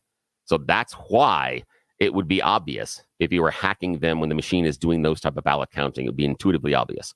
So these software computers are just big registers that have a paper receipt as well. So why couldn't they make the paper receipt match their manipulation? Because how would you do that, though? Because here's the idea, Brian, is, okay, hang on a sec, watch, Brian. I've got 10,000 votes coming in for Biden and 10,000 votes for Trump, and I want to change 500 of those votes for Biden. Once it goes through the paper, I have to manipulate it. As soon as the ballots come in, we don't know the numbers. Those numbers are recorded immediately, one electronically, one on paper. If I go in electronically and manipulate those 10,000 votes for Biden and move 500 over there, then what I'm going to do is on that paper receipt, they're going to see a subtraction of 500 votes from Biden. That's what would happen. So that's why you would be able to see it manipulated. So yes, they can be hacked, but you'd see it. I guess, guys, that's a good point. But here's where I'm struggling, especially after reading this CPR article. I mean, generally, we had a pretty good election system. It seemed like for a long time. It's not like we just started the country with a computer processing system, and therefore can't imagine going anywhere else with our ballots in our system here. But I'm sitting here listening to you, Bill, and I'm sitting here reading the CPR article, and I'm going, this thing is crazy complicated. Most people have no idea how it happens, let alone trust that it can happen. And the people that that can happen legitimately or isn't hacked, because we just don't know. We just don't know. Now, maybe you could go, well, our banking system has gone digital, and, we all have to, I don't know how my money, transfers in between one bank account or another, but it just does. But it seems like with voting, it has gotten so complicated. They admit that very few people even monitor it with regards to trusted builds or what kind of software they're updating or anything like that. So it's a very small group of people. And it just seems to have gotten really, really complicated, but it wasn't this way. And wouldn't it just be easier if we went back to the old ways of doing it? If we want it to be inaccurate, sure. And I think chain of custody is a huge issue as well. And I've got a friend that's been an election official for over 10 years now. And the signature verification process is an absolute joke. What they use to verify if that's somebody's signature, it says it's so wrought with error and it's just that right there to me is, sorry, if you got your signature's got they don't verify your signature when you get pulled over by a cop. They verify your driver's license or your identification. When you open a bank account, they want your driver's license. When you get on a plane, they want your driver's license. They don't say, oh, sign here so I know that you're Brian. No. So the signature verification is a huge problem. But huge Brian, what happens when the signature gets bounced? When the ballot comes in, what happens? What's the process? Do you know? Yeah, they go into another stack for a closer look. And but, how does that but look? The ones that what's the pass, process? But what's the process for that closer look? Well, it goes to a different stack that he's not involved in that process. Yeah, but it's humans. It's humans, and normally it's one person. Normally it's 2 to 3 people that are involved in looking at it, and then going back to what your voter registration was and your most recent state ID card, whatever that may be, and they will look at the similarities between there and between all of them. They then make the judgment on whatever we need to. So we're up against a break here, and guys, I want to continue this conversation. Give us a call. Tina Peters' trial continues. It's gone through 3 days so far. She's being charged with 7 felonies and 3 misdemeanors alleging identity theft, criminal impersonation, official misconduct, and violating her duties as a county clerk. Do you believe that Tina Peters is a martyr? She was fighting for election integrity. She did what was right. Or do you think that she's a crackpot? She deserves to be charged with these. She took the data, exposed it, put it up on a cloud. That was not right to do. And she should be charged with this and imprisoned as a result of it, or at least fined as a result of the work that she did as a county clerk. Give us a call, 303-696-1971. Want to talk to you about my friends over at Advanced Hair Restoration. Look, you know that the Jeff and Bill Show, top-rated talk radio program by Westward Magazine. Well, our friends over at Advanced Hair Restoration, the top hair restoration company by Westward as well. So you know they're great. Advanced Hair stands by the results, and their before and afters are second to none. With Advanced Hair, your own natural hair is guaranteed to grow. Secondly, Advanced Hair combines top-rated physicians with modern technology, creating a concierge quality experience that's hard to find elsewhere. And finally, Advanced Hair's Advanced FUE begins regrowing your own natural hair the very next day. It's quick, it's simple, and it's easy. Now, if you have that flexible schedule this summer and you've been waiting for that special savings opportunity, guess what? It's here. Advanced Hair's summer savings event will get you the most hair for your dollar. It's their best offer ever. For details and to schedule a free consultation, call 720-459-HAIR. That's 720-459-HAIR. One-day treatment, life-changing results. Your new hair is guaranteed to grow. Look, I had family members get their hair done via Advanced Hair, and it really did bring a lot of youthfulness back to them. That brought energy back to them and helped improve their dating life. Look, it is a great thing if you need that help. Before and afters at advancedhair.com. That's 720-459-HAIR or advancedhair.com. We'll continue with the Tina Peters trial. You're listening to the Jeff and Bill Show. News Talk 710 KNUS.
Welcome back to the Jeff and Bill Show. Tina Peters, crazy lady or a martyr fighting for election integrity? She's facing 7 felonies, 3 misdemeanors, alleging identity theft, criminal impersonation, official misconduct, and violating her duties as a county clerk. Pam Anderson, she ran for Secretary of State. If you remember, she was the Republican nominee. She had some tweets over the weekend, some thoughts on Tina Peters. Not happy with her at all. And this Sunday morning, I received yet another corrupt missive from the Colorado GOP for support, a 10-minute prayer call, and money for Tina Peters' defense. Don't take the bait. These people are amoral, and claim my GOP primary opponent that I beat by 14 points as a victim. And I urge people everywhere to resist the grift and not spend a dime, much less $10. Tina's victim is the person of faith respecting the rule of law, not her, and a jury is fulfilling their sworn duty. The Colorado Republican Party is led by self-serving and unethical liars that should be removed. Text messages coming in saying, no, the real problem here is Jenna Griswold. That's where the real election problems are with her. She tried to get Trump off the ballot. She's a terrible Secretary of State. Tony from Denver. Bill, thanks for trying to explain how the voting system works, but some will never listen to how secure the systems are because the seeds of doubt have been planted by a sophisticated propaganda used by bad politicians.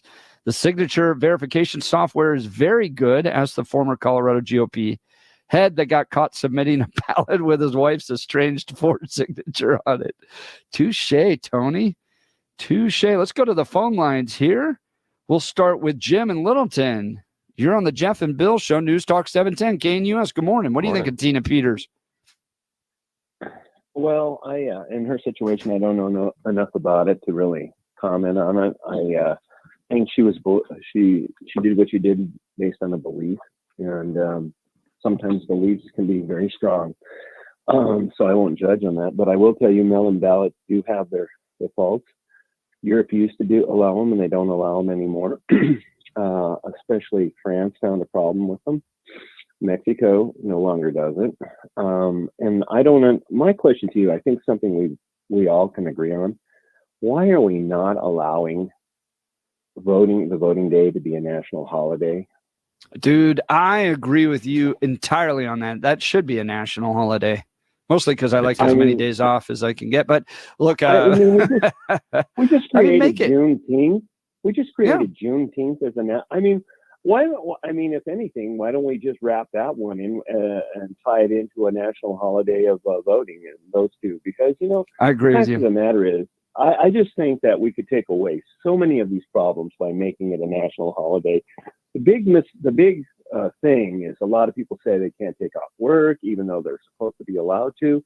That excuse. And if we really take voting seriously, then let's make it that way. And I don't understand why the Republican Party, who claims that this is a big issue, is not more upfront about it. Can you explain that one?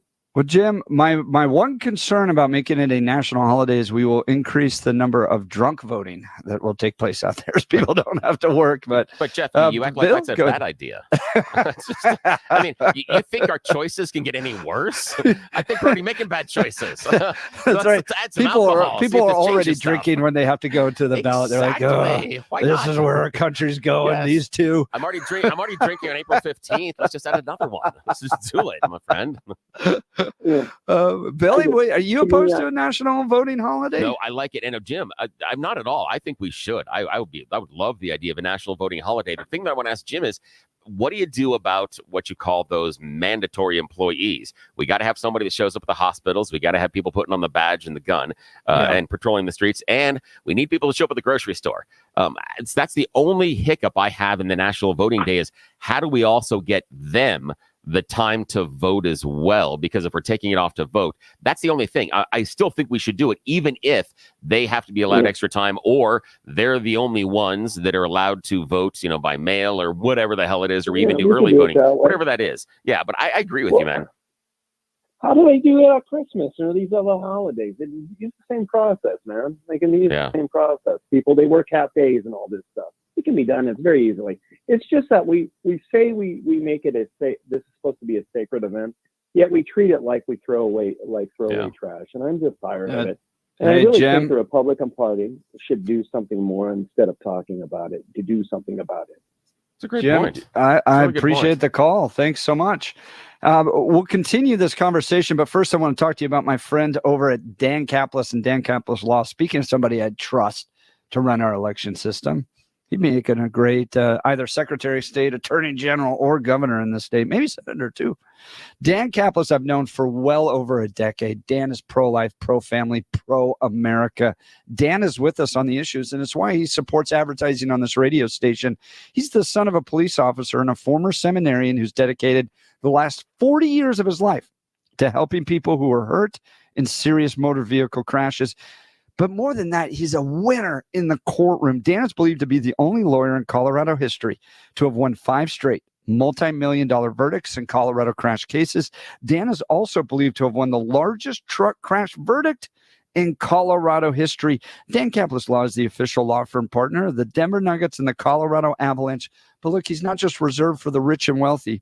Dan Caplis Law is a serious firm for serious cases. So Dan, he'll accept a righteous injury case on a percentage fee basis so that he can represent good people from all walks of life without regard to ability to pay. If you need Dan's help, give him a call at 303-770-5551. That's 303-770-5551, or hit dancaplisLaw.com. That's Dan, CAPLIS law.com. We'll continue with this conversation. Is Tina Peters a great martyr fighting for election integrity, or is she a nutcase felon that deserves to go to prison? The trial's taking place, and we're providing the coverage. You're listening to The Jeff and Bill Show. News Talk 710 KNUS. Want to take your favorite radio station wherever you go? Now, there's an app for that. No matter where you are, stream your favorite shows. Tap the app to listen to podcasts, text message your favorite local hosts, call the show, get the latest headlines, and enter contests to win prizes. All in the palm of your hand. Available now for iOS and Android devices in the App Store or Google Play. And best of all, it's free. Download today.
Welcome back to the Jeff and Bill Show. We're talking Tina Peters. Good text message here. One of Tina's biggest problems is that she acts guilty.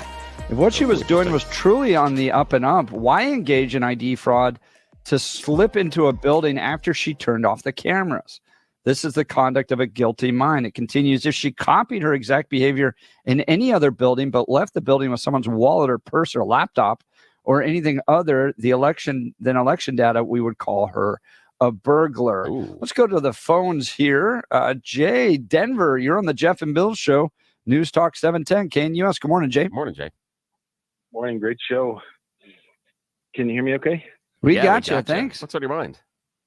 Well, first of all, we can all vote. We just do split shifts. Our office has been open since 1981, 24/7. So you just split your shift. That's a great point. Yeah. I used to go watch my mother work at the voting facility since I was probably 5 or 6 in California. It was always held in elementary school by local people, a lot of different people from different backgrounds, so it can be done fairly. But I kind of knew it was in the bag. In 2012, I went over to the precinct vote, which is over off of Federal and Bellevue, and that's an Arapahoe County facility, and that's when Obama was being reelected. And there was this guy that comes up next to me that was from San Francisco, but actually from China. He could not speak English. He was using the voting booth with the tent and the touchpad, and all he could say was, he couldn't even say the full name. He said, Bama, Bama, Bama. He couldn't speak English at all. It's right next to me. So the guy from the voting booth, I said, hang on a minute. And I went and got this guy from the election commission people. And he asked the guy to vote for him for Obama. That was it. One vote. I watched the whole thing. Curtain was open. Wow. And I knew it was in a bag then. Outside that building, that very building at Jay, Bellevue we just and, got to run here. We're just out of time. I appreciate the call. Yeah, we're running out of time. We're watching the Dow. It's down 900 points. Not good. All right, we'll continue to follow this. You're listening to the Jeff and Bill Show. News Talk 710 KNUS.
Billy, we're apparently proud about something.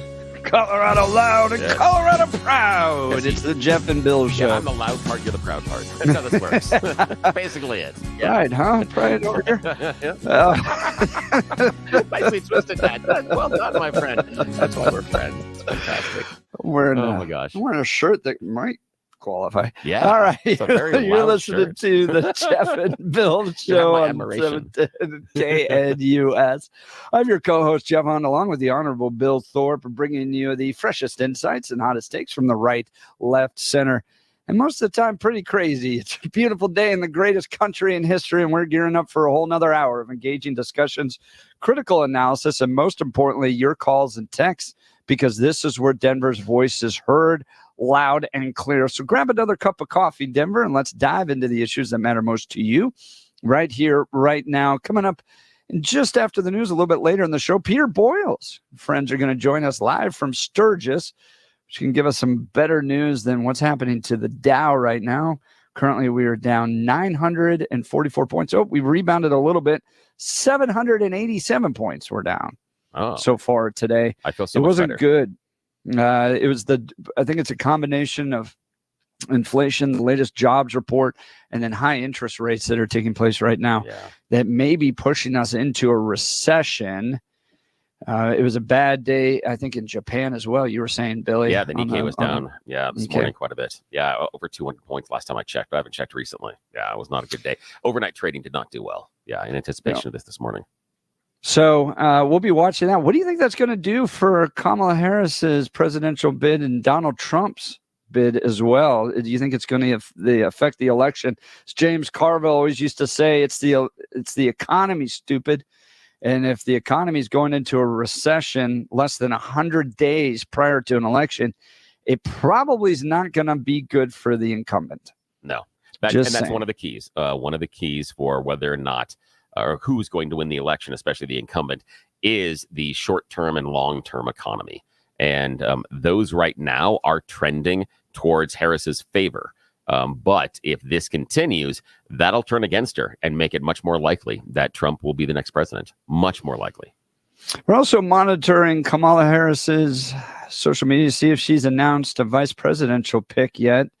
So far, not yet. Did you see that maybe the mayor of Philadelphia accidentally released a video about Josh Shapiro? Really? Yeah, over the weekend. Yeah, I think we're down. I think we're down to. I mean, I really think Shapiro's the lead dog in this one. I think he's the one to beat right now. Pennsylvania.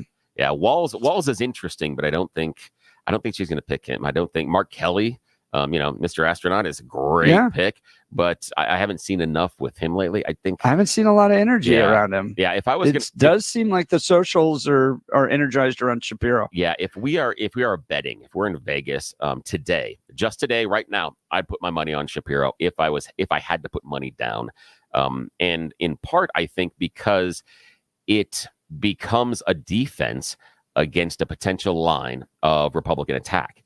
Over the previous 3 to 4 months, we've heard a lot about the Democrat Party being more and more anti-Semitic. What's happened? What's happened with them, and why are they abandoning Jewish voters? You pick Shapiro. Not only does he have the ability to turn Pennsylvania in your favor, he also immediately rebuts that argument. Immediately, even Ted Trimpa here on our program right here after Biden, the morning after the weekend, the Monday morning after Biden steps aside, said Shapiro's the most difficult pick simply because of his Jewish heritage. So will she do that? And for me, if you want to say, hey, I am a leader, I'm charting a new path, and she is going to have to overcome some of her previous positions, especially when he was running against Biden in the previous Democrat primary cycle. And if she wants to prove, hey, I am taking a new direction, that's the pick to take. That's the right one strategically for me this morning. But what do you think? Well, so I'm going to get a little selfish here on Shapiro in Pennsylvania, because we went J.D. Vance, Ohio. Yeah. And it'll likely be Shapiro, Pennsylvania. And Billy, it just feels like it's the same story every election over and over and over again, where it's like, we're going to really fight in Ohio and Pennsylvania over and over and over again. And I remember Yeah. I remember sitting here during the last election when Donald Trump in 2020 didn't visit Colorado at all. I remember maybe one time. Yeah. He visited one time. And that was basically because Jenna Ellis forced him to land the plane in Colorado Springs. It was like, you can at least do one in Colorado Springs. That's Come right. on. Yeah, come on. So look, Donald Trump's not going to come to Colorado at all. The Republican Party nationally, outside of Gabe Evans and Jeff Hurd, is not going to invest a dime into this state, except for those two races. So I'm going to sit here as a Colorado Republican watching Donald Trump do probably 30 rallies in Pennsylvania and another 30 in Ohio. And I remember sitting there in the last election going, is he just going down the block? Is he doing one rally here and then the next day going down the block to do? It seemed like he did so many rallies in Ohio and Pennsylvania and Michigan and Wisconsin, and he will not visit Colorado one time. No, he's like so that. I'm sitting there He's going, like that elderly garage sale couple that get out of the house at like 6:30 in the morning on a Saturday morning, and they know the garage sales in the neighborhood, and so they're just working garage sales. So like, we're this one to this one to this one. That's what they're doing. He's just working the garage sales. That's all he's doing. So, yeah. It's a Colorado Republican. I'm going to sit here and go, well, we're going to have a really fun another election all about Ohio and Pennsylvania and Michigan, and no one's going to come visit me. And I'm going to do my best for Gabe Evans and Jeff Hurd and Lauren Boebert and Jeff Crank and John Fabricatori and Valdemar Archuleta and the rest of them. But it's just, we're not going to get any attention, and we're back to doing Ohio and Pennsylvania all over again. So that's where I go when I hear Josh Shapiro, and I'm like, Pennsylvania, Ohio. Yeah. Here we go again. Yep. Here we go again. Yeah. and we're going to have the part that's the hardest is all of those, and I'm using air quotes, human interest stories about what does the average voter think? And it's only someone in Pennsylvania, only someone in Ohio, only someone in Wisconsin. That's it. We don't talk to anybody else, but oh well. Yeah. No, well, there we go. All right. So we're tracking Kamala's social media as well as the Dow Jones, which is now back down to 950 points down. This is just this is not gonna be a good Monday. No, I'm telling you. For those of us that are going to be watching our 401ks and our pensions and all that other stuff. Now, however, if you're an individual stock buyer, there are going to be some values. There are some values that are out there on the table right now based on what is happening. The tech sector is going to get hit. You might be able to pick up some value there. And there are some larger stocks that are trading that are relatively down. As many rocks as I have thrown over the past 6 months on this show at Pepsi Cola, it's a decent value right now to buy. It's a decent value based on where it is. It's been hit by this downfall, but there should be an upswing, and there's some other things I see in front. But that's just my personal opinion. What I love is that Billy could easily host a soccer talk show, a political talk show, and provide stock tips. I'm a weird kid. I'm a really you are kid. some unique, my friend. I was such a strange little kid. I was so bizarre, and I'm just happy that my parents didn't leave me in the woods, because there were times I'm certain I was very, very hard to deal with because of these weird tendencies I have to do. Yeah, but yeah, Pepsi I think is good value. There are a couple others out there that Well, let's check in on the news with Blake Olson. Good morning, Blake. You hit it on the head, Jeff. That is so true. Sometimes, man, my brain just explodes at 8 o'clock when Billy starts talking. It's amazing, Billy. Hey, you mentioned Carville. That's a good excuse. Some of these press conferences, it reminds me of a book they made me read in college called Ship of Food. Ship of Food. It's economy. I can't stand the guy, but I love him at the same time. I really do. He's the uncle that shows up at the family reunion that he's going to get 3 drinks in, and he's going to tell everybody that he thinks about him. You're like, none of us really want him there, but boy, is he entertaining. It's exactly right. That's who he is. I honestly, I'm afraid if I drank, I would be that uncle. Oh really yeah. No, absolutely. I mean, but he's kind of hard not to like, but I can't stand him. Oh yeah, same thing. I feel exactly the same way. Exactly the same way. All right, guys, 75 and sunny, expecting a high of 94 today. The 7-10 5-day forecast coming up. Our top story is Jeff and Bill were just talking about Wall Street opening with stocks sharply lower. This comes as, no pun intended, as global market sell-off is taking place based on fears of a recession in the U.S. investors And U.S. investors believe that the Federal Reserve may be too late when it comes to cutting rates. The Dow opened the session more than 1,100 points, down more than 1,100 points. The S&P 500 was down over 3%, and the NASDAQ was down over 800 points. Denver police looking for the suspect in a Green Valley Ranch homicide that occurred last night. They're investigating a shooting in the 4800 block of North Argonne Way, east of Pena. Police located one victim who later died at the hospital. No arrests have been made, and police haven't released any information on the suspect. The sky is blue. It is a beautiful morning, and the mountains can be seen up and down the Front Range as the rain on Sunday has really helped with the three biggest wildfires in the area. The Corey fire is 35% contained. The Stone Canyon fire near Lyons is fully contained, and evacuees are returning to their homes.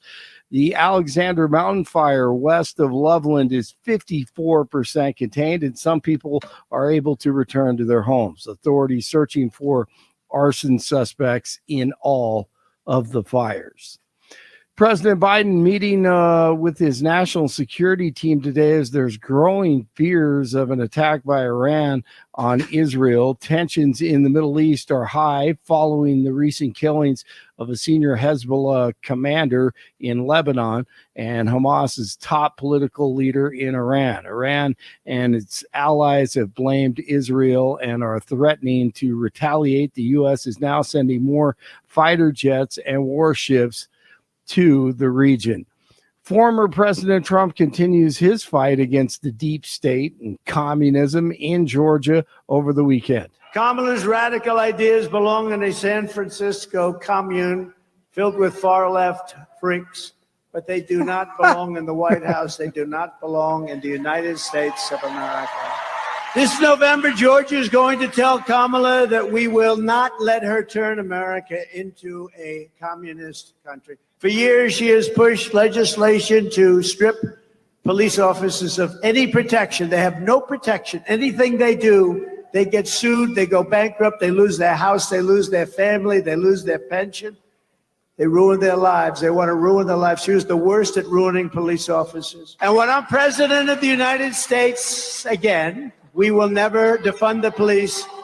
We will only overfund. We're going to overfund the police if we have to. I like that. Overfunding the police, that's a winner. We'll see.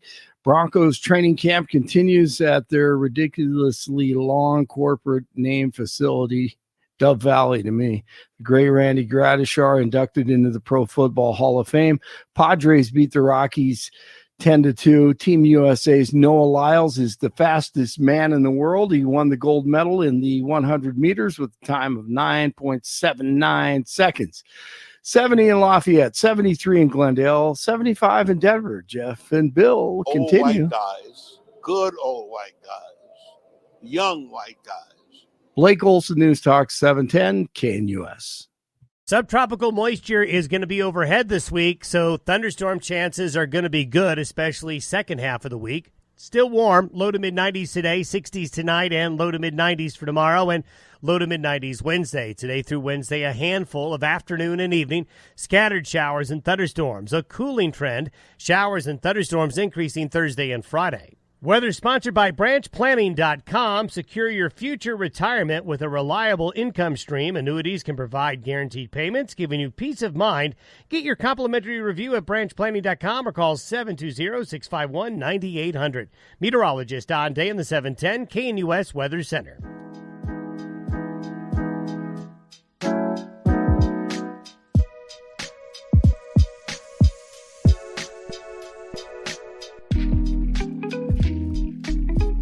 All right, welcome back to the Jeff and Bill Show. We're tracking the Dow, and it's not doing good today. We're down 950 points as it kind of bouncing around.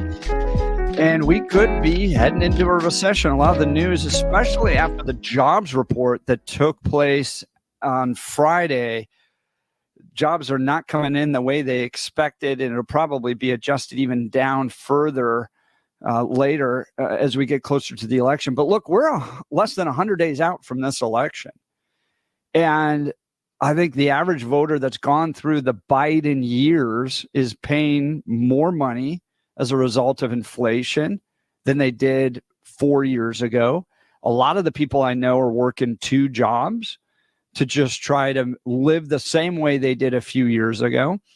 And I'm not saying that Donald Trump's got all the solutions to fix this, but my question electorally is, how does Kamala Harris survive this? If things are if we're heading into a recession and we don't bounce back between now and November, and things are looking pretty bleak on top of everything we've gone through the last 4 years, what's the argument to continue with her? How does she get out of this? Billy, what do you think? Well, here's the weakness, I think, in standing around and saying, you're paying too much, economy bad. The fundamentals of the economy still are strong, even though the average voter doesn't understand what those are or how. The problem that I believe the GOP is going to have in pointing out the economic numbers is the lack of a solution. And that's going to be difficult because you can complain about it all the time, but I have yet to hear anything that Trump would do that would appreciably change what's going on right now.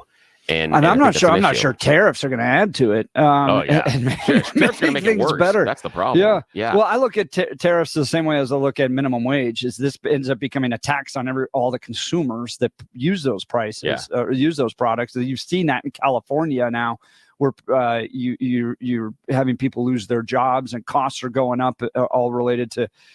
I mean, a big push in minimum wage that took place here, $20 minimum wage in the state of California. So I don't look, you were right when we had Heritage on the other day and you were challenging them going, well, no, actually oil production is pretty good under Biden. Yeah, and you're right about that, right? They're taking advantage of the leases. And I don't know if those leases came previously, but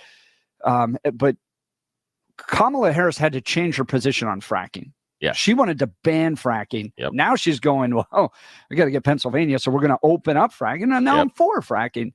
I don't know if that works. I've seen political strategists go back and forth on that, going, Kamala Harris never should have done this because, look, Republicans were going to attack her anyways on energy because we're so pro-energy that if you're not with us, then we're able to attack you on it.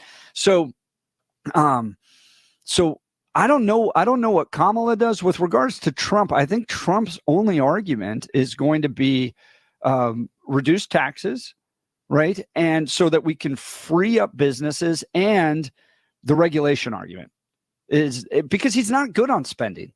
I'll give you that much. He's not going to help. He's not going to help us on the economy with spending because during his first term, he would spend a ton of money, put our country into further and further debt. So his argument can't be, well, we're going to reduce the government spending, or at least it wasn't under his first term. So I think his financial arguments are going to be reduce regulation, which does help. That absolutely is going to help businesses, and maybe unleash more and more energy, even more than Biden has done. Yeah, so I think those are his two arguments, right? Those are really good arguments, and they're strong ones. And this is why we are not. This is why, again, I'm going to say we have zero journalists inside of our country left, because when Trump says those, the two things that should be the follow-ups are: first, how is this increased energy production going to change the prices that I'm paying for eggs and cereal and stuff at the grocery store? Or how is it going to make housing more affordable?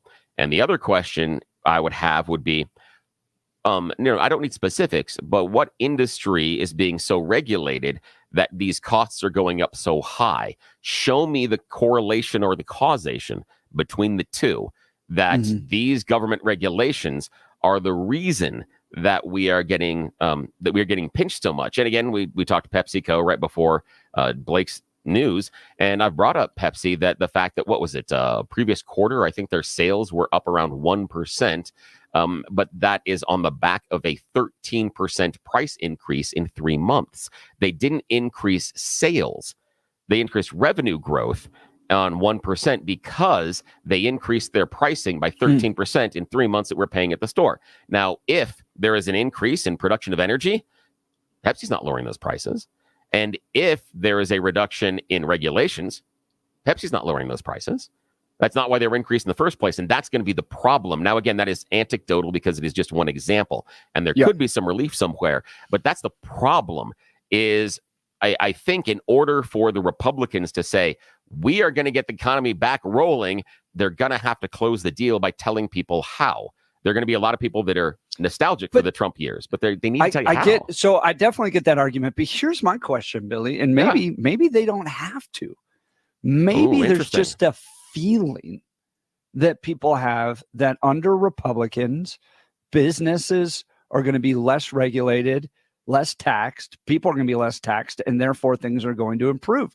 So can they just get by on general branding? So vibes. You're talking about vibes. Vibes, sure. yeah, vibes. You know, I think you got something there, my friend. I really do think you have something there because I do believe that, again, while I say the economy right now, the fundamentals are strong, there is a nostalgia for the Trump economy, however misplaced it is. Because if you go back and look at it, we weren't all rolling around in cash. It wasn't, given the measurements that you have against the Biden administration, many times, I mean, I hate to say it, many times the Biden economic numbers will look better, even though they don't feel better.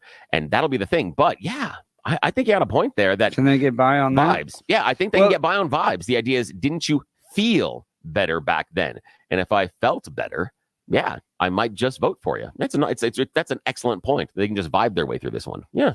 Give us a call, 303-696-1971. We're monitoring the Dow today, already down over 900 points as fears are that we're entering a recession.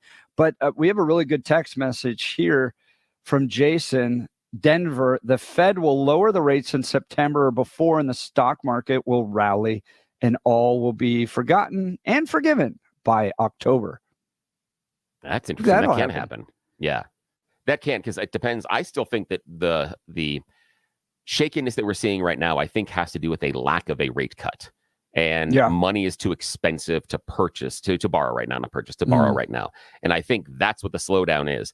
If we would go back, 12, 18 months, we remember every economist in the world said that we were heading for a recession. And we didn't. Felt like it. Yeah, and we didn't at all. In fact, it went the other direction. And one of the most complicated things people have been talking about with Biden right now is, can he manage this, quote, soft landing coming out of the hard unemployment numbers and other squeezes on the economy? Because 9 times out of 10, if you want to lower interest rates and you want to lower prices, you have to have large scale unemployment, not massive, not like 50% of the economy has to lose, but you would assume if you're going to drive down interest rates, rather than seeing about a 3 to 5% unemployment rate, you'd had to have something near to like 10, 12, 15. That will push interest rates going the other direction much more quickly. And that's been one of the weird things inside of this, because economists will tell you full employment is considered between 3.5% to 5% unemployment, because you should have about that number of people in the job market transitioning. Yep. And that also continues to buoy wages, because if nobody's transitioning, then wages don't go anywhere because you're not competing for workers. So that's part of how it still grows. Yeah. Gabe texted, this is a great text, though. Now that we're talking about finance, let's talk about the elephant in the room, which is debt. Ooh, good one. God, that's hard to deal with, though. Here, it's a good one, though. Gabe, you're right. This is the elephant in the room. We are careening towards a cliff. I am deeply concerned about it. We've crossed $35 trillion in debt. I think we're somewhere around 75% of our taxes are now going to cover interest rates. It is or interest on our debt. It is crazy right now.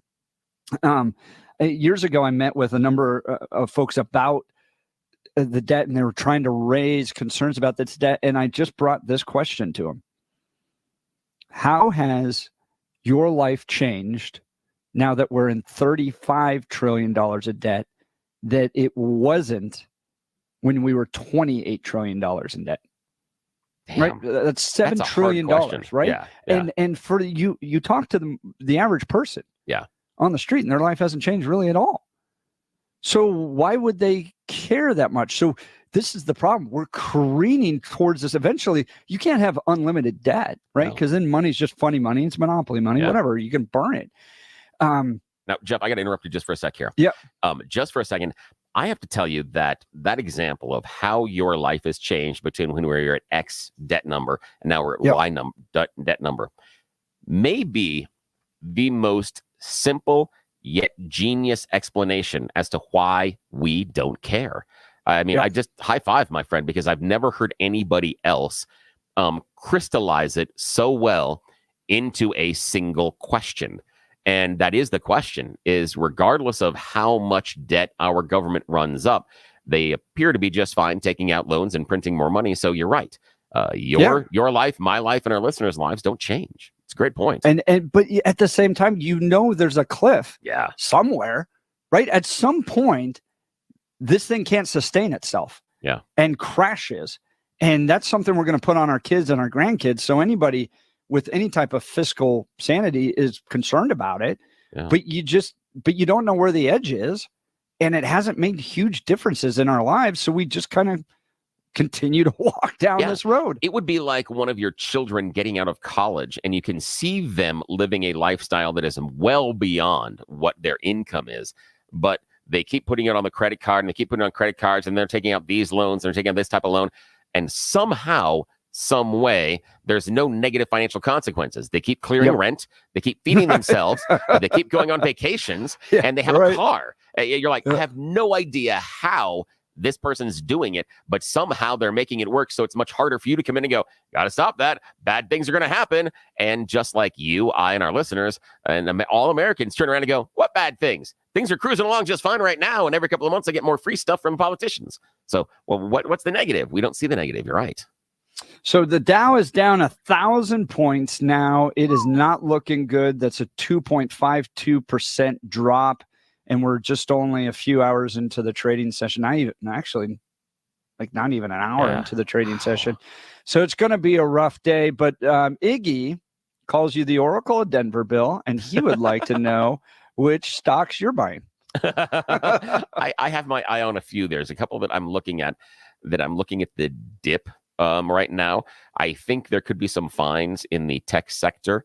I'm a huge fan of, and again, I'm not a financial guru. I'm not an investment broker. You really should not look at anything that I'm saying as truth, correct, or even right. And you should always do your own research on these recommendations to see if they fit your needs.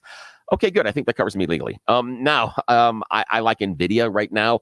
I think that they're going to be hit very, very hard as this thing settles. I think the price will dip, and there could be some opportunities there. The reason I like NVIDIA is because they are the only ones that are making the chip that the AI researchers need. They're the only supplier. And when you can find a single supplier for anything, that's a valuable stock. Don't put all your retirement in it. That has got some tremendous potential. I don't know what healthcare is doing. I would love to see something. Amgen is one of my absolute all-time favorite stocks. Love me some Amgen. Overpriced right now. If this brings the price back into line and their price yield, their PE curve looks better, that's a really nice one. I like Pepsi right now. I also think there's some value plays. If you're looking at short term, if you're looking at something that is 12 months or so, do not discount Waste Management or Abercrombie and Fitch. They're doing weird things. There's some stuff there. Abercrombie's been a lot of fun. I've been watching that for like 6-7 months. That one's a lot of fun. It's doing some weird things and has some growth in nice areas. But I hate timing the market.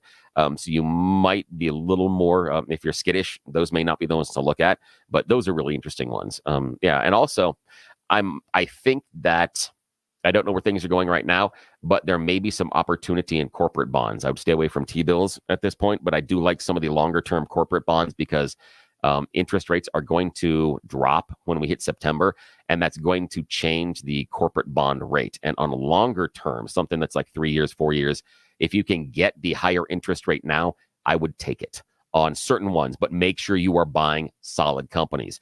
Don't look for the people that have the highest yield. Look for the company that you trust that then has the highest yield.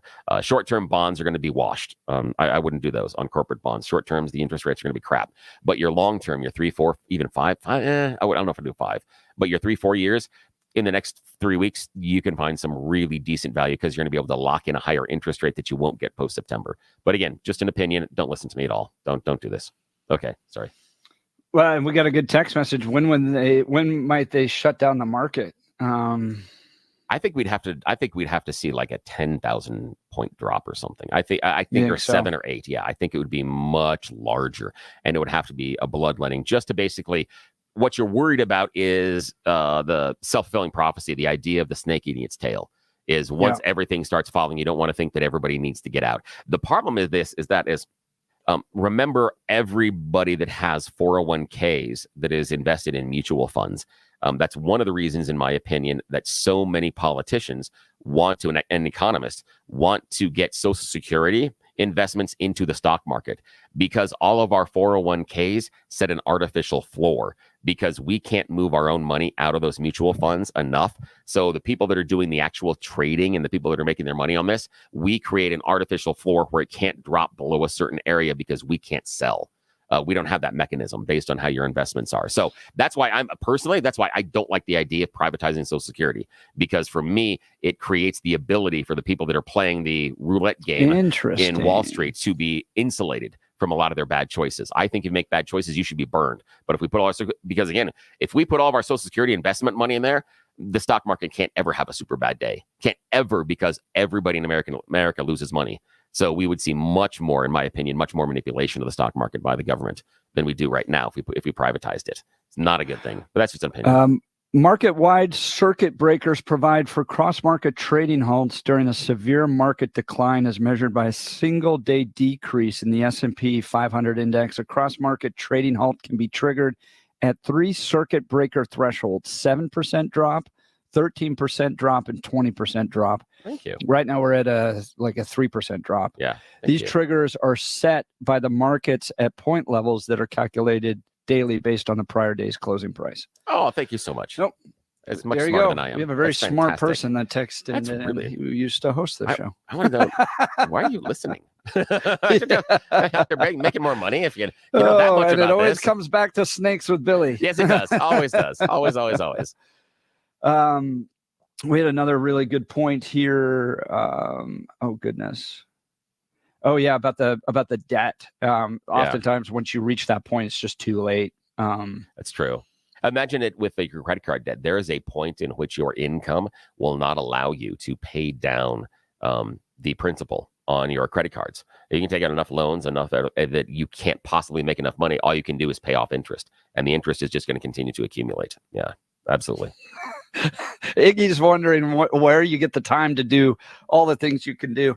I will tell you on stock, I've made quite a bet on stock, and we'll just see what happens the day after the election, whether my Truth Social purchase will pay off or not. I did that. I did that. I don't. Okay. I have fun, and so I buy individual and I buy little bits. I don't do a lot of because me too. If I can't afford to lose a lot, you don't put a lot in. So this is just for fun, and I've got one share of Truth Social. Yes, one share only because and again, and I bought it at 26. So if it pays off and it does well, great. I'm going to make it a little bit of money. If he wins the election, you sell the day after. Oh, yeah. If he loses the election, you sell the day after. Exactly. So the idea is it's just, and I call it, and when I talk to my son, I call it bubble gum. I go, there's certain stocks you take that are fun, that you do that are solid. You do the solid ones here, and then you have a couple of bubble gum stocks. And for me, the DJT, that's a bubble gum stock. That's one that's like, hey, if the bubble bursts, if it does something and get all over my face, that's fine. But I'm not going to put enough money into it for me to be hurt on the other end. But hell yeah, I got me some DJT. Of course. All of our Democrat listeners are wondering what just happened. Exactly. Billy bought DJT. Of course. Yes. Text message here. I believe each of Billy's snakes cages are lined with gold bars. Later it'll be revealed that he is the richest person in America. No way. And my wife is still, every once in a while, we have these moments where she looks at me and she goes, And you know how much those snakes cost? I'm like, yes, okay, you're right, fine. Yeah, that's in our budgetary negotiations. Give us a call. Let us know, how do you think this is going to affect the election? The Dow down 1,000 points this morning. That's 2.52%. And it's not looking good an hour into the trading day. 303-696-1971. I mean, look, Billy, I don't know if there's anybody listening to this station that was going, well, I was going to vote for Kamala. Now I'm going to vote for Trump. Our listeners tend to be on either side, right? It's like, well, I'm going all in for Kamala, or, you know, clearly DJT is the best guy. But if you are, you know, are there moderates and independents out there after this that are going to go, clearly Kamala can't lead. We've had to deal with a bad economy for the past 4 years and inflation, all that. So no way I'm getting behind her. And, you know, maybe it's not you, our listeners. Maybe it is someone in your life. Maybe it's a friend. Maybe it's, you know, mom, dad, uncle, or even a coworker. Who's that person that can be persuaded by these economic numbers? Who is that person? Let us know. Yeah, and you know, we'd love to get to that. Yeah, and I want to let you know about a pain in my life that is going away. Yes, we've got the economic numbers, and I have found a company, a group of professionals, a medical team that is changing so much inside of my life. It is Balance Wellspace. I want you to talk to the medical team that is making so much of a difference in my life, because I don't have those pains, those aches, those constant reminders of exactly how old I am getting. I have had some big surgeries. We're talking lower back surgery. We're talking big shoulder surgery that took almost 6.5 hours. I've done some stupid things to my body, and that includes more than 500 stitches. So to say that I have aches and pains is an understatement. And I thought that's just how I had to live. I thought that as I got older, well, pain is just going to be an everyday occurrence. That's until I met the team at Balance Wellspace. They're brand new in town. They do great things in Virginia, also in Massachusetts, but they're brand new here. New offices in Lowry, right across from Hangar 2. If you can find the Officers Club at Hangar 2, you can find Balance Wellspace. They're just right across the street. Plenty of parking, and for me, shady trees. I'm so excited when I find a shady tree in the hot summer sun like we have today. Now, also, the biggest thing for Balance Wellspace, it's an entire medical professional team. You go in there, you get a custom evaluation. They ask you about what hurts. They then evaluate what hurts, and they take the x-rays and do the joint thingies and all the stuff. And then they put together a custom plan for you. They look at what's hurting you and how they can make it better. And oh boy, can they make it better. We're talking, oh, that's not good. I just did the traffic thing. So we'll be back in a second. Want to take your favorite radio station wherever you go? Now, there's an app for that. No matter where you are, stream your favorite shows. Tap the app to listen to podcasts, text message your favorite local hosts, call the show, get the latest headlines, and enter contests to win prizes. All in the palm of your hand. Available now for iOS and Android devices in the App Store or Google Play. And best of all, it's free. Download today.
Well, where were we?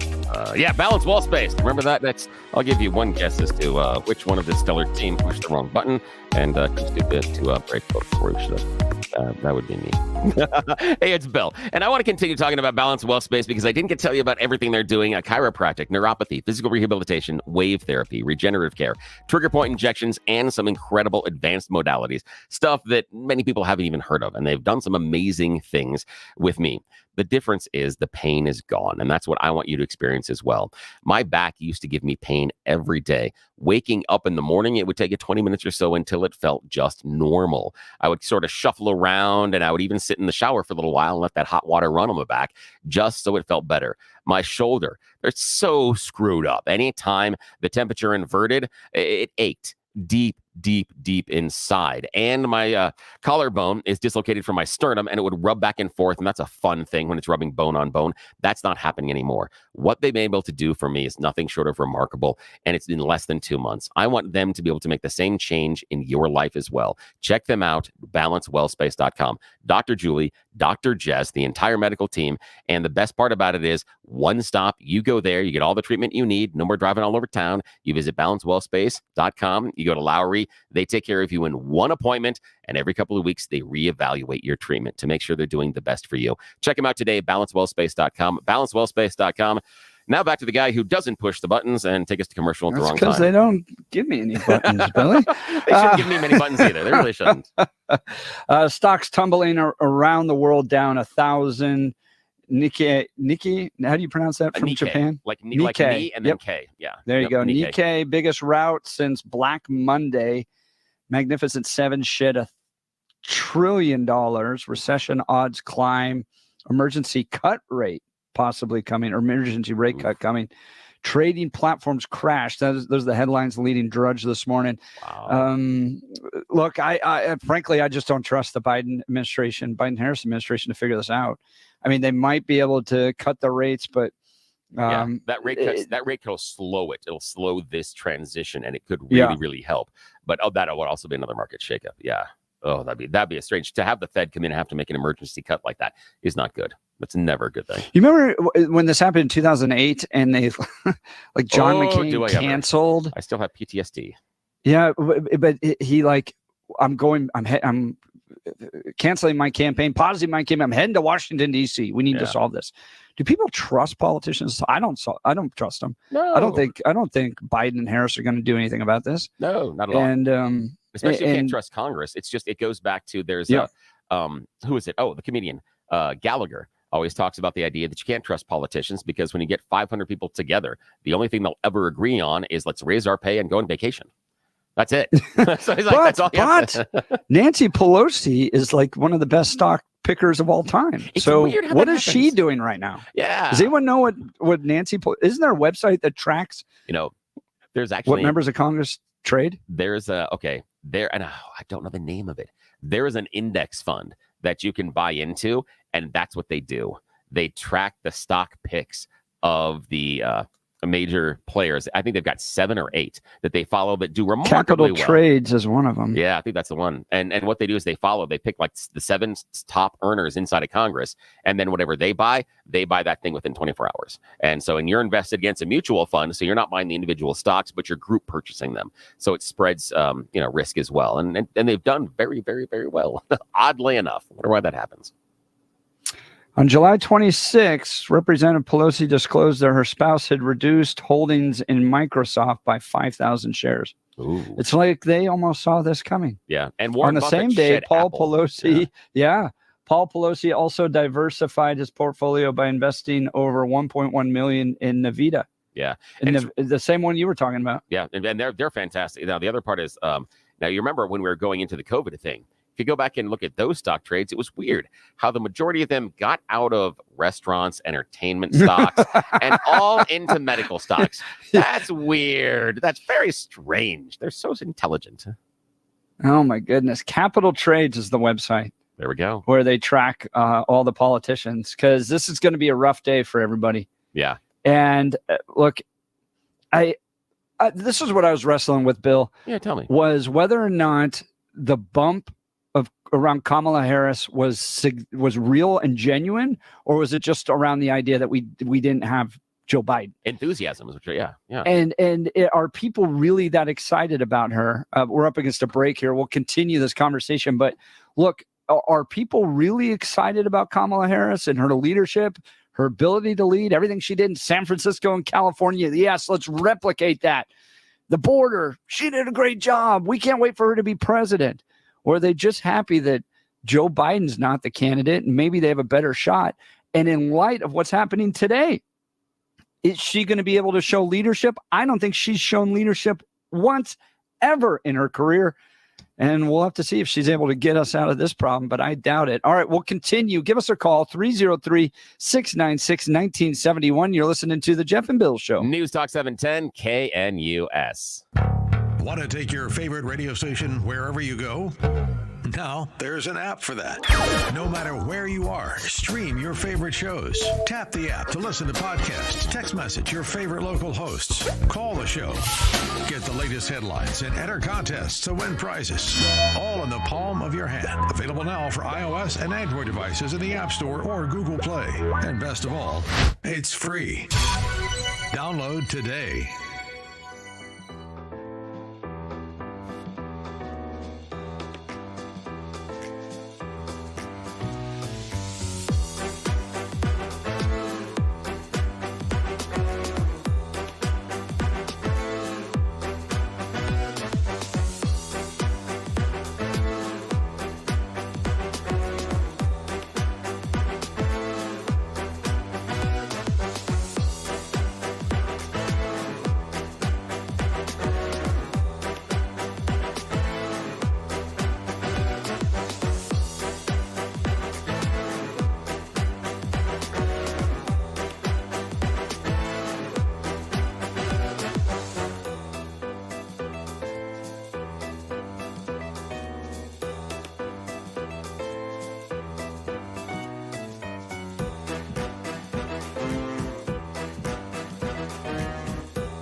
Welcome back to the Jeff and Bill Show. I got a poll up on my X account. If you go to x.com/Jeff Hunt, who do you trust more to lead us out of a recession, Donald Trump or Kamala Harris?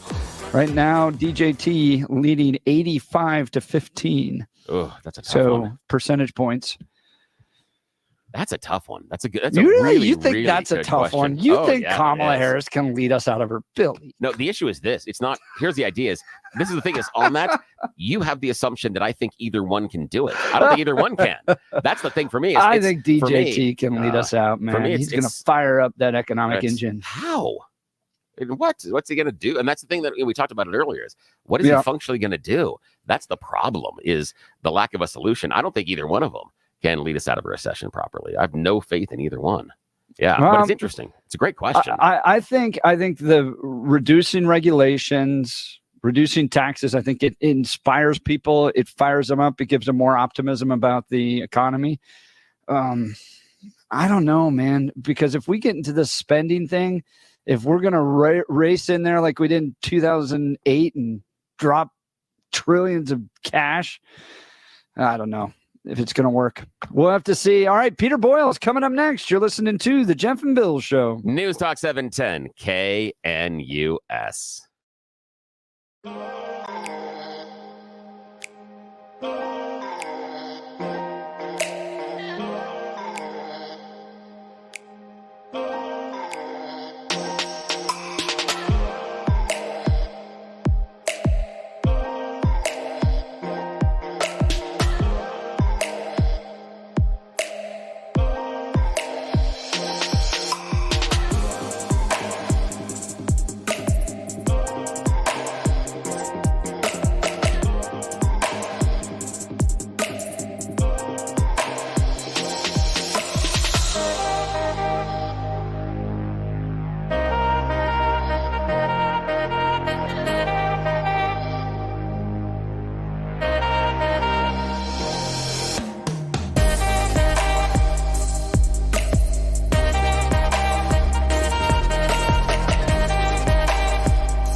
9 a.m. in the Mile High City. Good morning, Denver, Colorado. It is Monday, August 5th.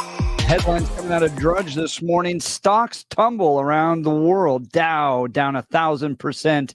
Nikkei, biggest rout since Black Monday. Magnificent Seven shed $1 trillion. Recession odds climb. Emergency rate cut. Trading platforms crash. Not a good day. Not a good day at all. We're going to continue to monitor all of this today, but let's first check in on the news with Blake Olson. Good morning, Blake. Hey, good morning, Jeff and Billy. 81 and sunny outside this morning. Expecting a high of 94 today. The 710 5-day forecast coming up. Our top story, the NASDAQ hits a record, down 1,000 points on the day, something that has never been done before. The development comes as investors are fearful of a recession after a dismal jobs report last week. Japanese stocks crash in the biggest single-day drop ever. Also, despite that news, it's a beautiful morning in Denver with the sky blue and the mountains can be seen up and down the Front Range, as the rain on Sunday has been crucial to slowing down the three biggest wildfires in the area. The Quarry Fire is 35% contained. The Stone Canyon Fire near Lyons is fully contained, and evacuees are returning home. The Alexander Mountain Fire west of Loveland is 54% contained, and some people are able to return to their homes. Authorities searching for arson suspects in all of these fires. Hurricane Debbie is moving inland. After making landfall in Florida as a Category 1 storm, the National Hurricane Center says Debbie came ashore this morning in the state's Big Bend area.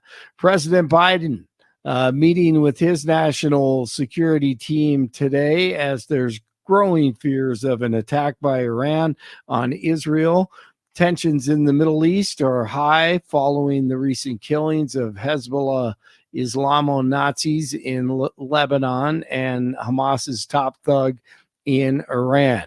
Iran and its allies have blamed Israel, of course, and are threatening to retaliate. They never quit. They never want peace, ever. Former President Trump continues his fight against the deep state commies here in this country. Harris, Biden, they're all the same. They love dealing with low IQ people, and they got them here. I'll tell you, we got them all. She is terrible. She's worse than he. I think she's worse than him. By the way, they really took it away from the guy, right? I don't feel sorry for him because he's a bad guy. You know, he's weaponized the whole thing, and nobody's ever done that in this country. But he's a bad guy. But people feel sorry for him. They did a coup. He just doesn't know it. But actually, he does know it. You know that. They said, Joe, you got 14 million votes. It's yours, but you're going to give it up. You're going to give it up right now, Joe. You're giving it up right now. No, you're giving it up, Joe. We're either going to do it the nice way or the hard way, Joe. You're getting the hell out. Head hate on me. Can't stop DJ T, and I ain't going nowhere, so you can get to know me. And Tom Cotton hits a good one. She's only had one single unscripted moment Thursday night at Andrews Air Force Base, welcoming those hostages back. And she served up the kind of incomprehensible word salad for which she's become famous. When she has to encounter the media, and I'm sure you're going to insist that she does, she's going to have to answer for things like why she wants to eliminate oil and gas production in this country, why she wants to ban gas-powered cars, why she wants to confiscate private firearms. Man. And I had it, guys, and it just crashed. All right, Broncos training camp continues. The great Randy Gradishar inducted into the Pro Football Hall of Fame. Padres beat the Rockies 10-2. Team USA's Noah Lyles is the fastest man in the world. He won the gold medal in the 100 meters with a time of 9.79 seconds. 76 in Arvada, 78 in Lone Tree, 81 in Denver. Jeff and Bill. Continue. Yes, she did. Yes, she did. Yes, she did. Yes, you did, Kamala, however I should pronounce it. You did. And now we're supposed to forget all that stuff. Man, I love that one. Woo! All right, have a great Monday. Blake Olson, News Talk. Hey, Blake, 710. there was there's an article in the New York Times over the weekend about how racist it is to mispronounce her name. Oh, And yeah. The argument they make is that I'm not kidding you. This is the line in the article. It's like her name is Sanskrit. And for those of you that don't speak it, you put the emphasis on the beginning part of it, whereas in traditional English, you put it on so it'd be Kamala instead of Kamala. Yes. But yeah, for those of you who don't speak Sanskrit. What? My goodness, man. They're reaching. Nobody can pronounce it. Right when you get it, you mess it up the next day. It's just yes. It's so racist. And then Yes, you did. Yes, you did. Yes, you did, Kamala, however I should pronounce it, you did. And now Or we're you supposed to non-native vote. Sanskrit speakers. That's right, Sanskrit. Oh man, I love it, man. Have a good day. Blake Olson, News You Talk too. 710 KNUS. Tropical moisture is going to be overhead this week, so thunderstorm chances are going to be good, especially second half of the week. Still warm, low to mid-90s today, 60s tonight, and low to mid-90s for tomorrow, and low to mid-90s Wednesday. Today through Wednesday, a handful of afternoon and evening scattered showers and thunderstorms. A cooling trend, showers and thunderstorms increasing Thursday and Friday. Weather sponsored by BranchPlanning.com. Secure your future retirement with a reliable income stream. Annuities can provide guaranteed payments, giving you peace of mind. Get your complimentary review at BranchPlanning.com or call 720-651-9800. Meteorologist Don Day in the 710 KNUS Weather Center.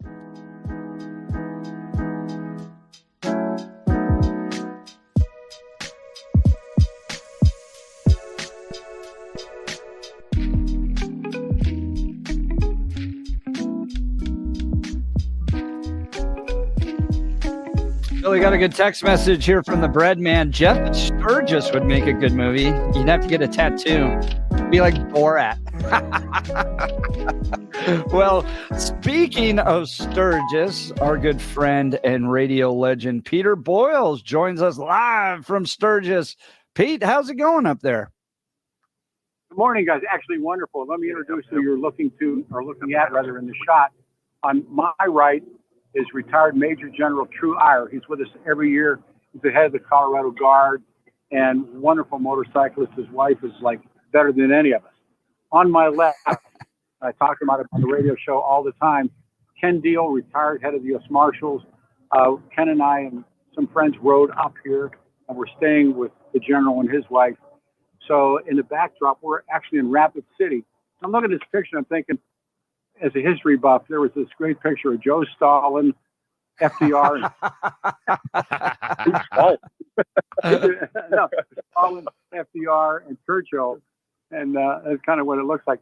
And the backdrop is True's place, and there's a lake back there, and we're actually in Rapid City. And guys, next year is the 85th anniversary, and so we've been talking. We were with a great friend of ours last night who was up here in the early part of the 70s as a GI, as an academy graduate, and they were telling stories. So Sturgis stories are legend. And and I got my new glasses. Yeah, yes, sir. Pete, give people like myself who don't own a motorcycle and don't know what you guys do up there. What is Sturgis? What do y'all do up there? What do you get together and do for a few days? Well, let's turn it over to the boss. He'll tell you what he does. Watch this. I'm not the boss. Sturgis is just it's a gathering of like-minded people who ride motorcycles, basically. And it started years and years ago. It started actually in Deadwood, South Dakota. And finally Deadwood said, no, you're not doing it here. So they moved down to Sturgis. Sturgis didn't want them, but eventually realized that the money and that it was going to bring to the local economy made it worthwhile to do so. And it's a group of guys that wanted to ride motorcycles together. And actually they were celebrating racing motorcycles. That's what really started the party. And it's just a tradition now that's carried on, this year being the 84th year. So to me, the best part of the whole deal is riding in the Black Hills. I mean, the Black Hills are an amazing part of our country. You can see why the Sioux and the Lakota wanted this area forever because it is so beautiful. But that's what we do up here. We ride motorcycles through the Black Hills and stop at places of ill repute, if you will, and have a fun. And I want to get Ken, when Ken's been coming up here for a long, long time as well, and his perspective on it too. First of all, do you guys think this is a normal average year, down a little bit, or up some? Well, I think it's actually down a little bit, but each year varies as far as the riders. Sometimes it's actually kind of nice, like this year, there's not as many riders, so you can actually enjoy the rides without sitting in parade rest in a lot of areas. But yeah, it's down a little bit, but really, to be honest with you, it's still a great time to be up here. I mean, it doesn't matter how many people are here. You have to do your thing and just have a great time. The numbers vary year to year. Like Kenny said, this being the 84th anniversary, that's not a special year, but 85th will be special. The 90th will be special. But anywhere from 200 to 400,000 bikes in a week in this area of, say, 70 miles by 20 miles. And Jeff and Bill, and I don't know. Yeah. Well, I was going to say, do they still do the racing? Oh, they race down. They're having a TT actually on the streets of Sturgis, and they're still flat tracking and hill climbing. Yep. And there was a guy named Pappy Hoyle, actually an Indian dealer, doing the Great American Indian motorcycle. We had a moment where we had to learn that, but clarity here. Yeah, thank you. And an Indian dealer, that'll live. And they wanted to do a race to generate, as the general said, people coming here to see the races. And they were these guys called the Jack Pine Gypsies. And Jack Pines are these tiny little scrub pines that are up in the Black Hills. And it's a wonderful legacy. I mean, it's just, and the racing and it continues, and they flat track, but that's only a small part of it now that's turned into concerts. And I mean, if you don't get the culture, you won't understand it. You won't understand. Remember, Lou Armstrong said about jazz, if you have to ask, you can't know. So, we used to bring a radio show up here, Jeff. You guys ought to come up and do a show. Yeah, I think Jeff needs a tattoo. Yes, and then absolutely. I get a tattoo. Yes. Yeah, I don't have any. Pete could educate me in that. Pete, how many years have you been doing it? I was trying to think about that. 1876. Yeah. That kind of started back then. First one was 1876. Me and Pappy. When he was an Indian dealer. Yeah. Thank you. I think 23 to 27 years, I'm not real sure.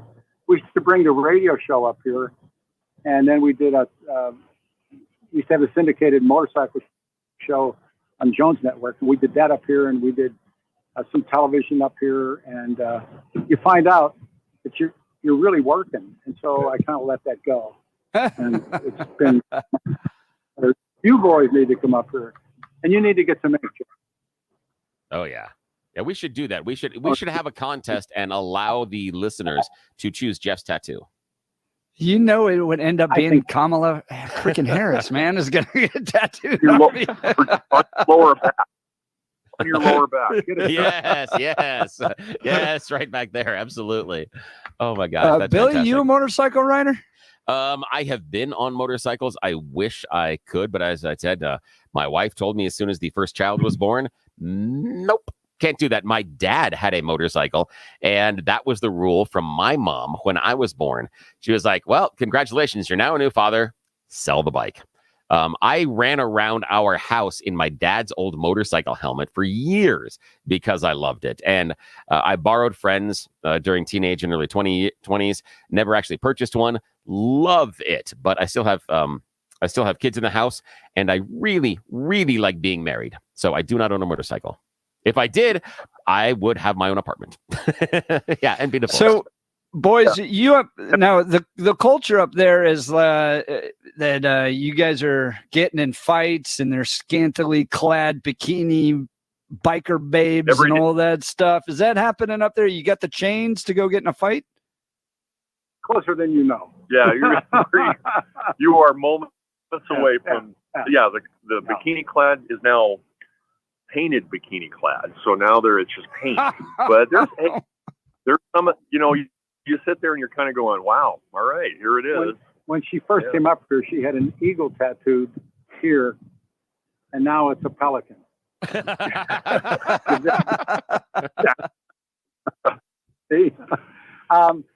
No, it's not what people think. You can make of it up here what you want. If you want to get into the rabble rousers and the more scuzzy kind of light way, you can find that. But in all honesty, there's families up here. The Black Hills and Mount Rushmore, the whole area is a very family camp kind of friendly place, and they're still here. They don't leave just because the bikes roll in town. So the culture has really changed. This is my 28th year in a row, and just in those years, I've seen it change. Where now it really is a lot more family friendly, and you don't have to get into the dirtier sides, if you will. There's plenty to do up here that is a lot of fun, a lot of clean, healthy fun. And again, just riding your bike in the Black Hills, that's the coup de grace. And it's pretty respectful. I mean, everybody kind of respects everybody else's space and understands why you're here. And that's the biker culture as well. As everybody takes care of each other. A bike breaks down, you'll see 4 or 5 other bikes pull over and go, "Hey, can I help? What can we do?" That's just the way they are. They take care of each other. Now, for real, you guys. Go ahead, Pete. No, I was just going to say, this is like Vegas after the mob gets driven out. And there's legendary stories about the 40s and the guys after the Second World War, or after the Korean War, or after Southeast Asia. And now we were in this place called the Gas Monkey. What was it called? The Gas Monkey? Where we were yesterday. And there was a bunch of guys, and there's a motorcycle club, combat veterans, and they met the man, and everybody's laughing and scratching. You think, well, this isn't how this place is portrayed, but it's exactly what it was. Instant friendships and comrades. And 2 years ago, Ken and we met a coal miner from West Virginia. Yeah. And it was like he came out riding from West Virginia with his wife. And that kind of thing is far more prevalent than some bugs. Far more prevalent than, you know what? I've never seen a fight up here in all the years unless there was a place. Pete, you never got in a fight? I thought you would have gotten in a fight during those early years. No. Have you seen him fight? So, how many Kamala Harris bumper stickers are you guys seeing up there at Sturgis? Is that a place where she's going to find a lot of fans? Yeah, lots of up here. That's all they talk about. It's just they love her. Yeah, they misspell her name. It's amazing with the C, and it's really weird. You can buy some really interesting shirts with her name on it. We'll put it this way: South Dakota is Trump country. I was going to say it's Trump country. I think Kristi Noem typically heads up there. Are you going to see any politicians up there? No, but a lot of dead dogs. Really sad. In the field.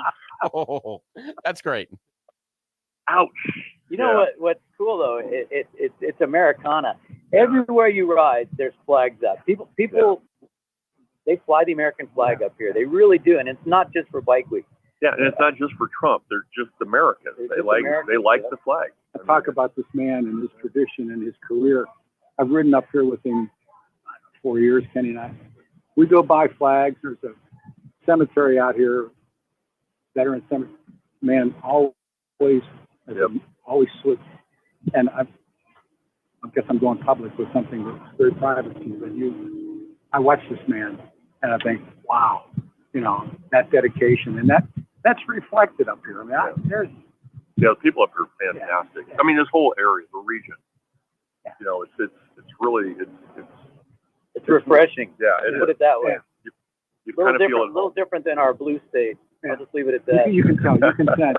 We were downtown last night. All of us and went to dinner and saw these new places to be and hang out and see people, our other friends. And it's just, guys, I've truly, I've seen people get like semi-hostile at each other, but for bumping into somebody or something. But yeah, there's a real sense of community up there. There's a real sense of, and I love what General was saying about the difference between the red and the blue states. Is there's this idea walking around inside of the red states of a sense of togetherness and community, where you get into some of the blue states and there's more of an adversarial relationship, that rather than walking down the street and looking at the person there and smiling at them and giving them the nod, you're looking at them going, are they going to hit me with something? It's a totally different mindset. Yeah, it's like it's more self-serving than it is the community. There's open carry. You and I there, and you said, look, the guy was doing open carry. Yes, open carry. Open carry. No, it was a gal. It was a gal. Yeah. She had it on her back. She didn't have much clothing on, but she had her gun. Yeah, that's right. Yeah. We're sitting there. Better to have it, not need it, right? Yeah. But it's Now, really Pete, you've been going up there for over 20 years. I was a river guide for many years, and there's always a story or two if people ask me that I could recall some of the moments that I will never forget being on the river all those years. With all the years you've been up there, give me a story or two you'll never forget from Sturgis. I think I've told you a story. Dan Haggerty, who was Grizzly Adams, he's gone now, was a friend, and he was friends with Robbie Knievel, Evel Knievel's son, and he was going to jump that night, and they were staying here in Rapid City, and I was in Deadwood doing radio stuff, and we would go to downtown do more radio stuff. So I got invited, and it was a party. And Robbie Knievel was this way, and I said, there is no way Robbie's going to jump tonight. He's jumping at midnight, and they had media here. You got to show up. Well, right now it's windy up here, but you could go like this. You couldn't find wind, so there's a bunch of people waiting for Robbie to jump, and the guy goes, "It's too windy tonight for Robbie to jump." Next night, Robbie jumped, and he's gone now too as well. Wow. With these guys, we got great stories. Some of the campgrounds up here have some great stories, like the Buffalo Chip. We were over there the other day. One of the oldest campgrounds in the area here. But the concerts and some of the shenanigans that go on with some of the traditional groups, Leonard Skinner and ZZ Top, and some of those guys. But there's some stuff that goes on in the campgrounds that are pretty wild and fun. They have their own police. They have their own zip code. They, if they need to call, backup cops in, they will. But I'll tell you what, they're no-fly zones, man. It's like you walk into campgrounds. There's one called Glencoe that it was a sofa. That was a motorized sofa, and we were out there. And a motorized sofa. Motorized sofa. And there was like women with they were not underwear models, and they were driving the sofa around with not much laundry on. And I'm going, but it's like Burning Man meets, the Terminator.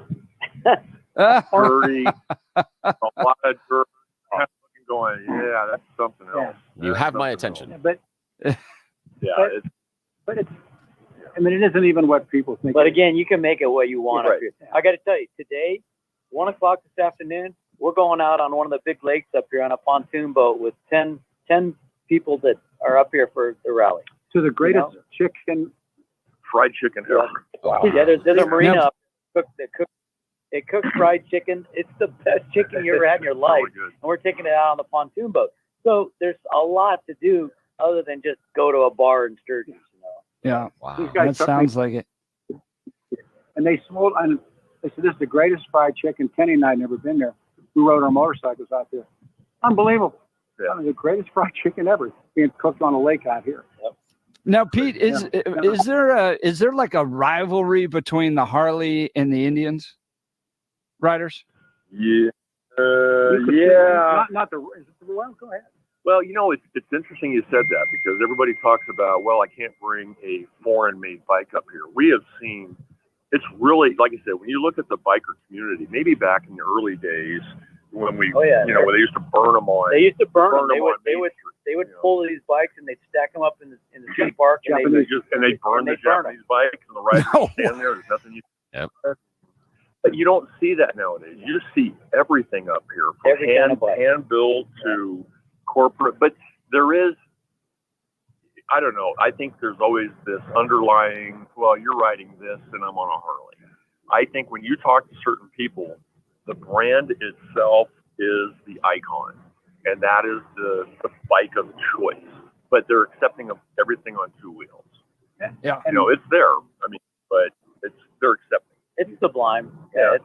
It's an undercurrent, you know. But I mean, no, I don't give grief to anybody that rides a motorcycle. I don't care what kind of bike you ride. So. What was they were telling stories last night? What did they call the expert? The guy was building that bike and then he traded it in. What did they call it? He said that name last night. Oh, with the experiment or what? Yeah. Sucker? No. But they were trying to build a motorcycle, and the guy was relentless.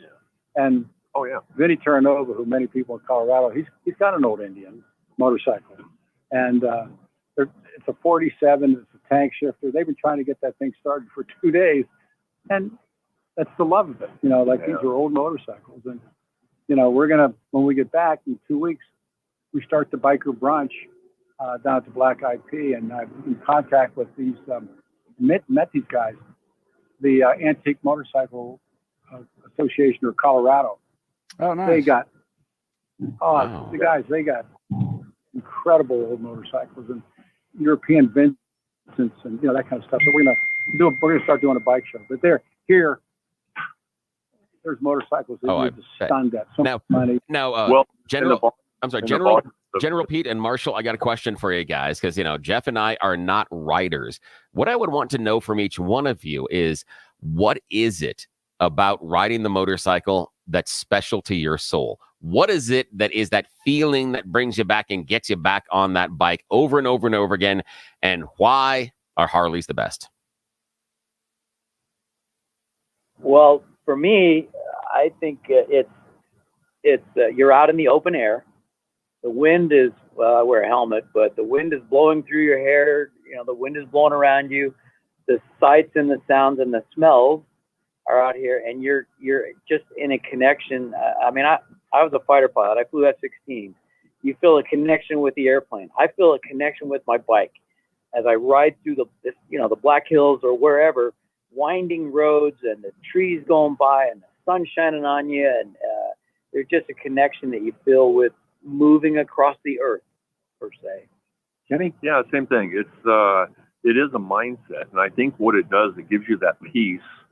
You're always kind of like trying to, I don't want to say escape or ride away from, but it gives you an opportunity to think, because you're in the moment. You're thinking about what's happening that you don't get when you're driving a car, where you have a lot of distractions and you're in this protective bubble. You are exposed. And what happens outside happens to you. And I think it's that piece that everybody gets. And I don't think it's a show thing where, hey, I drive up and want to show things off. I think everybody who rides a motorcycle gets this euphoric feeling of being free. You know, when they talk about freedom and riding, there's something to be said about that. You know, yeah, we can all go ride on every road in America and stuff like that in our cars and things like that. But on a bike, there is something unique about being connected to nature. It's maybe like back in the old days when they were riding horses and stuff like that. It's like there is that connection, and maybe these are our horses. You know, this is how we move around the country nowadays. So there's that feeling. You know, I took a month-long trip in May, you know, just to get out, and you see these little towns. It's not all interstate. You see all these little towns and how people react to you, and where you go, and it connects you with the country, you know, that I don't think that you can really truly appreciate. I was in the Badlands yesterday, and I'm watching a lot of tourists go through the Badlands in their cars, and they're exceeding the speed limit. They're racing to one point to the next. But I intentionally went a little slower because it gives you an opportunity to really take in the scenery and understand what's going on around you. And it's no different than what we talk about riding through the Black Hills. You actually are there and seeing it. You know, it's probably why a lot of people hike. because you're connected, you know. So that's just my thing. I call it a Zen moment. Excuse me. When you and the bike become one, or me and my skis, or these, because you become one. And there's something like, there's a chairlift in Winter Park that when I get off and the sky's like it is now, and the snow's, new snow, and it's been groomed, and there's this moment, and you can see across, and the native people called the Never Summer Range is over there, and I think of people that aren't with me anymore. And those skis track down. Same thing, Kenny and I talk about it, Jenna and I talk about it. You go to Cheyenne, you're coming here, stop and eat breakfast, make a right turn, and it's into the sun. Yeah. And I've always said that crossing Wyoming, and you shut all the sound down except you're listening to your motor, and you know why the native people, Kenny said this earlier, fought so hard to keep it. You become one with it. You really, truly do. And Louis Armstrong, I think, or Louis Armstrong, being like Louis, if you have to ask, there's no way I can tell you. But these guys have come up so many different walks of life, physicians, and judges, and plumbers, and it's just the commonality is the motorcycle. Well, and the second part of your question there, Billy, about why Harley Davidson. First, Indians were American made, but I think Harley Davidson, American made, is a very reliable bike, and they're getting to the point now where they are so reliable. They're going to. In the old days, you used to have to rent your bike a lot. These bikes nowadays, computer driven, and they're so reliable. They're comfortable.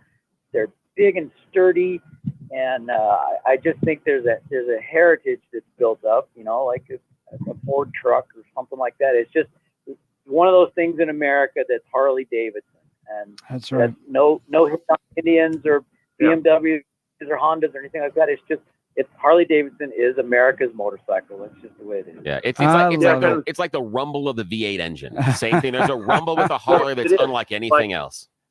It's like Chevy guys like Chevys, Ford guys like Ford. Yeah. Harley Davidson. The tailpipe noise is potato. Yeah,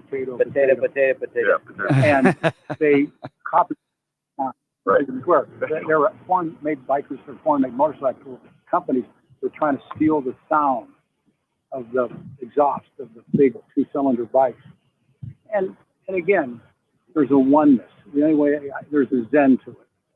Wow. By the way, it sounds like just pure Americana, which I love, and our country sure needs. General Pete, Marshal, you guys have a blast up there. Much. I hope we can check in with you later this week. Give us an update on how things are going, and maybe send us some of that fried chicken. But I appreciate you guys being on the Jeff and Bill show today. Thank you so much.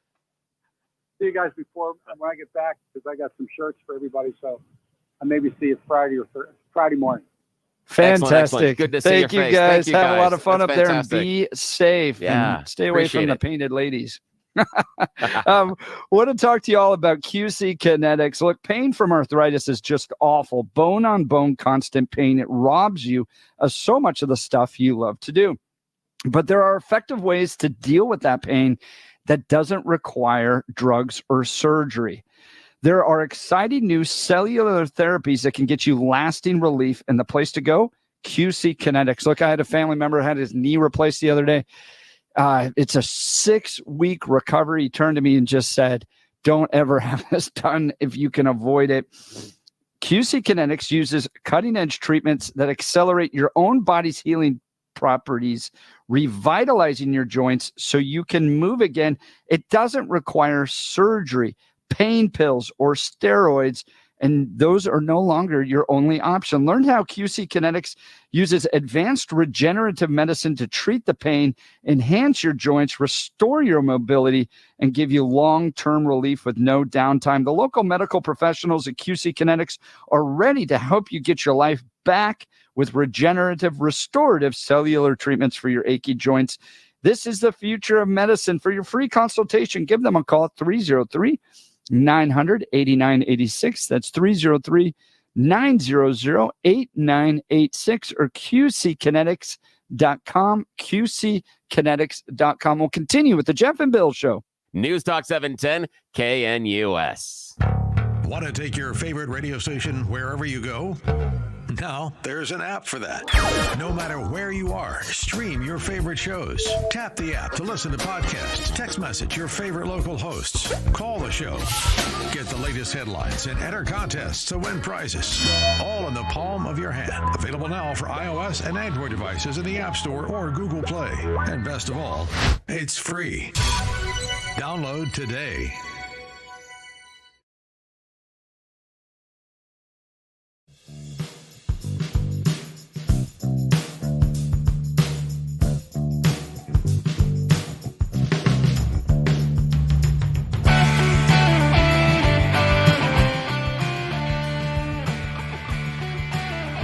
I can do it over.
of the station, and because we get all their text messages.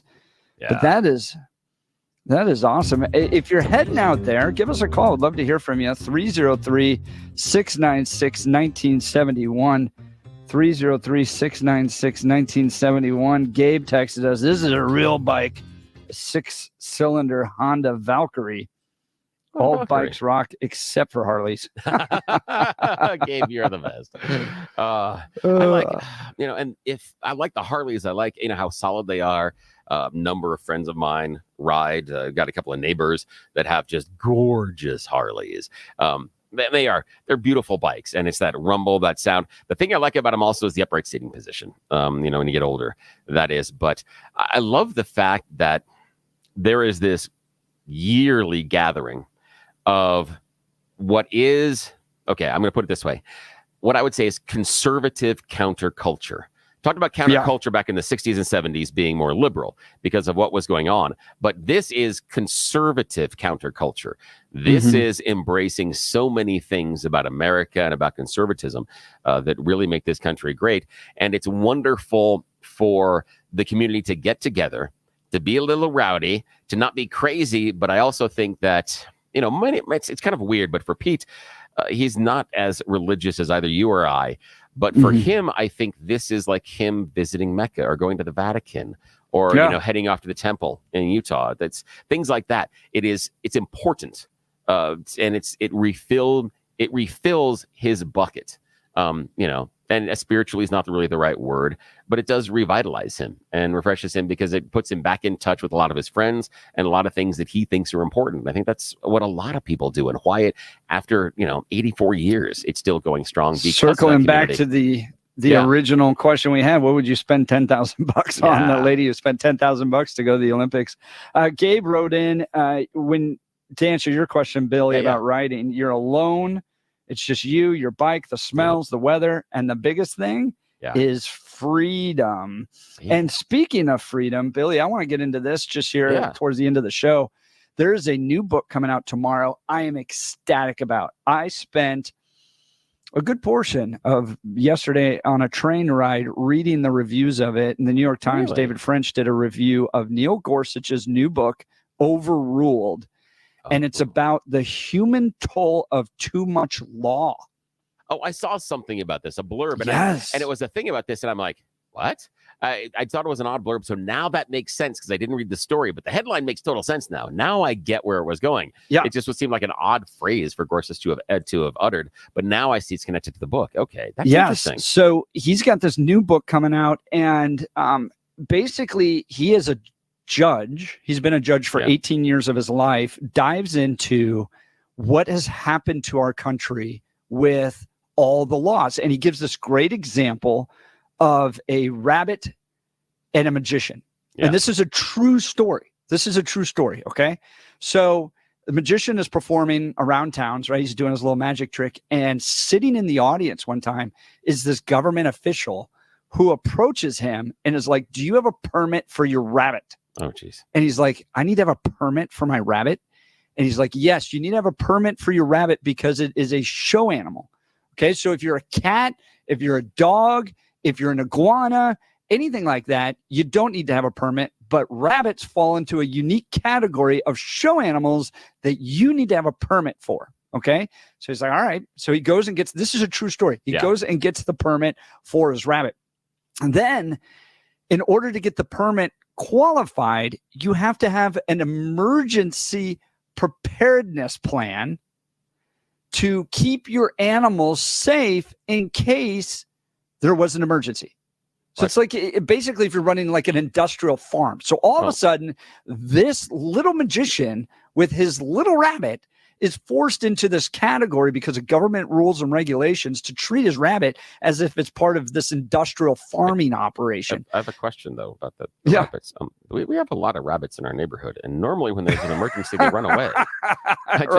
What sort of emergency is the rabbit not running away from? I'm so curious. Then he has to hire a guy to put together a 28-page plan on what he's going to do with an emergency preparedness plan for his rabbit because his rabbit falls into this little category. The guy points out that he could butcher the rabbit cook the rabbit in front of people, that wouldn't be a fine. But pulling it out of a hat and using it in a show puts him into these unique categories that he now has to follow. And basically, this is just one example, but what Neil Gorsuch is making the argument, this is why I'm so excited about this book, is like this, the only people that can benefit from a society with this amount of laws are the rich and wealthy and lawyers, right? Like it actually creates a system to where they get a privilege, they get a benefit because they're the only ones that can navigate it while the rest of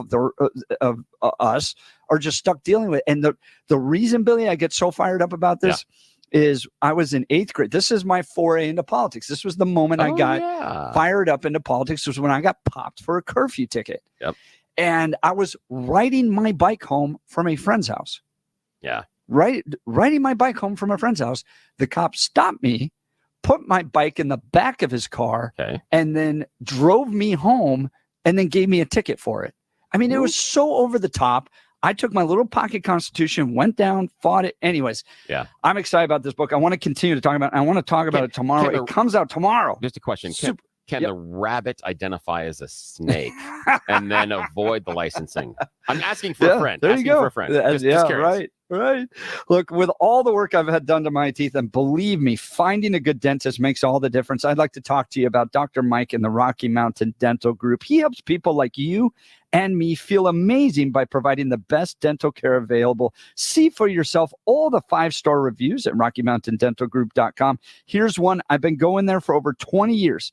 Dr. Mike and his entire staff are outstanding. I like the fact that the same person always cleans my teeth. If you need an awesome dentist, Dr. Mike is your guy. If your gums are receding, it's critical to address this issue promptly. Dr. Mike is a top-tier expert in the Chow pinhole surgical technique. This method requires no cutting, no sutures, and virtually no downtime. The procedure involves making a small hole in the tissue and gently repositioning the gums. Schedule a free consultation with Dr. Mike to discover all the benefits of this revolutionary procedure. Call 303-233-1335 or visit RockyMountainDentalGroup.com. That's RockyMountainDentalGroup.com to book your free consultation today. We'll continue with the Jeff and Bill Show. News Talk 710 KNUS.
Welcome back to the Jeff and Bill Show. Absolutely fire show today as we dove into the Tina Peters trial, as well as Peter Boyles joining us live from Sturgis. If you missed the show, check out the podcast. Cal Thomas and Charlie Kirk are up next.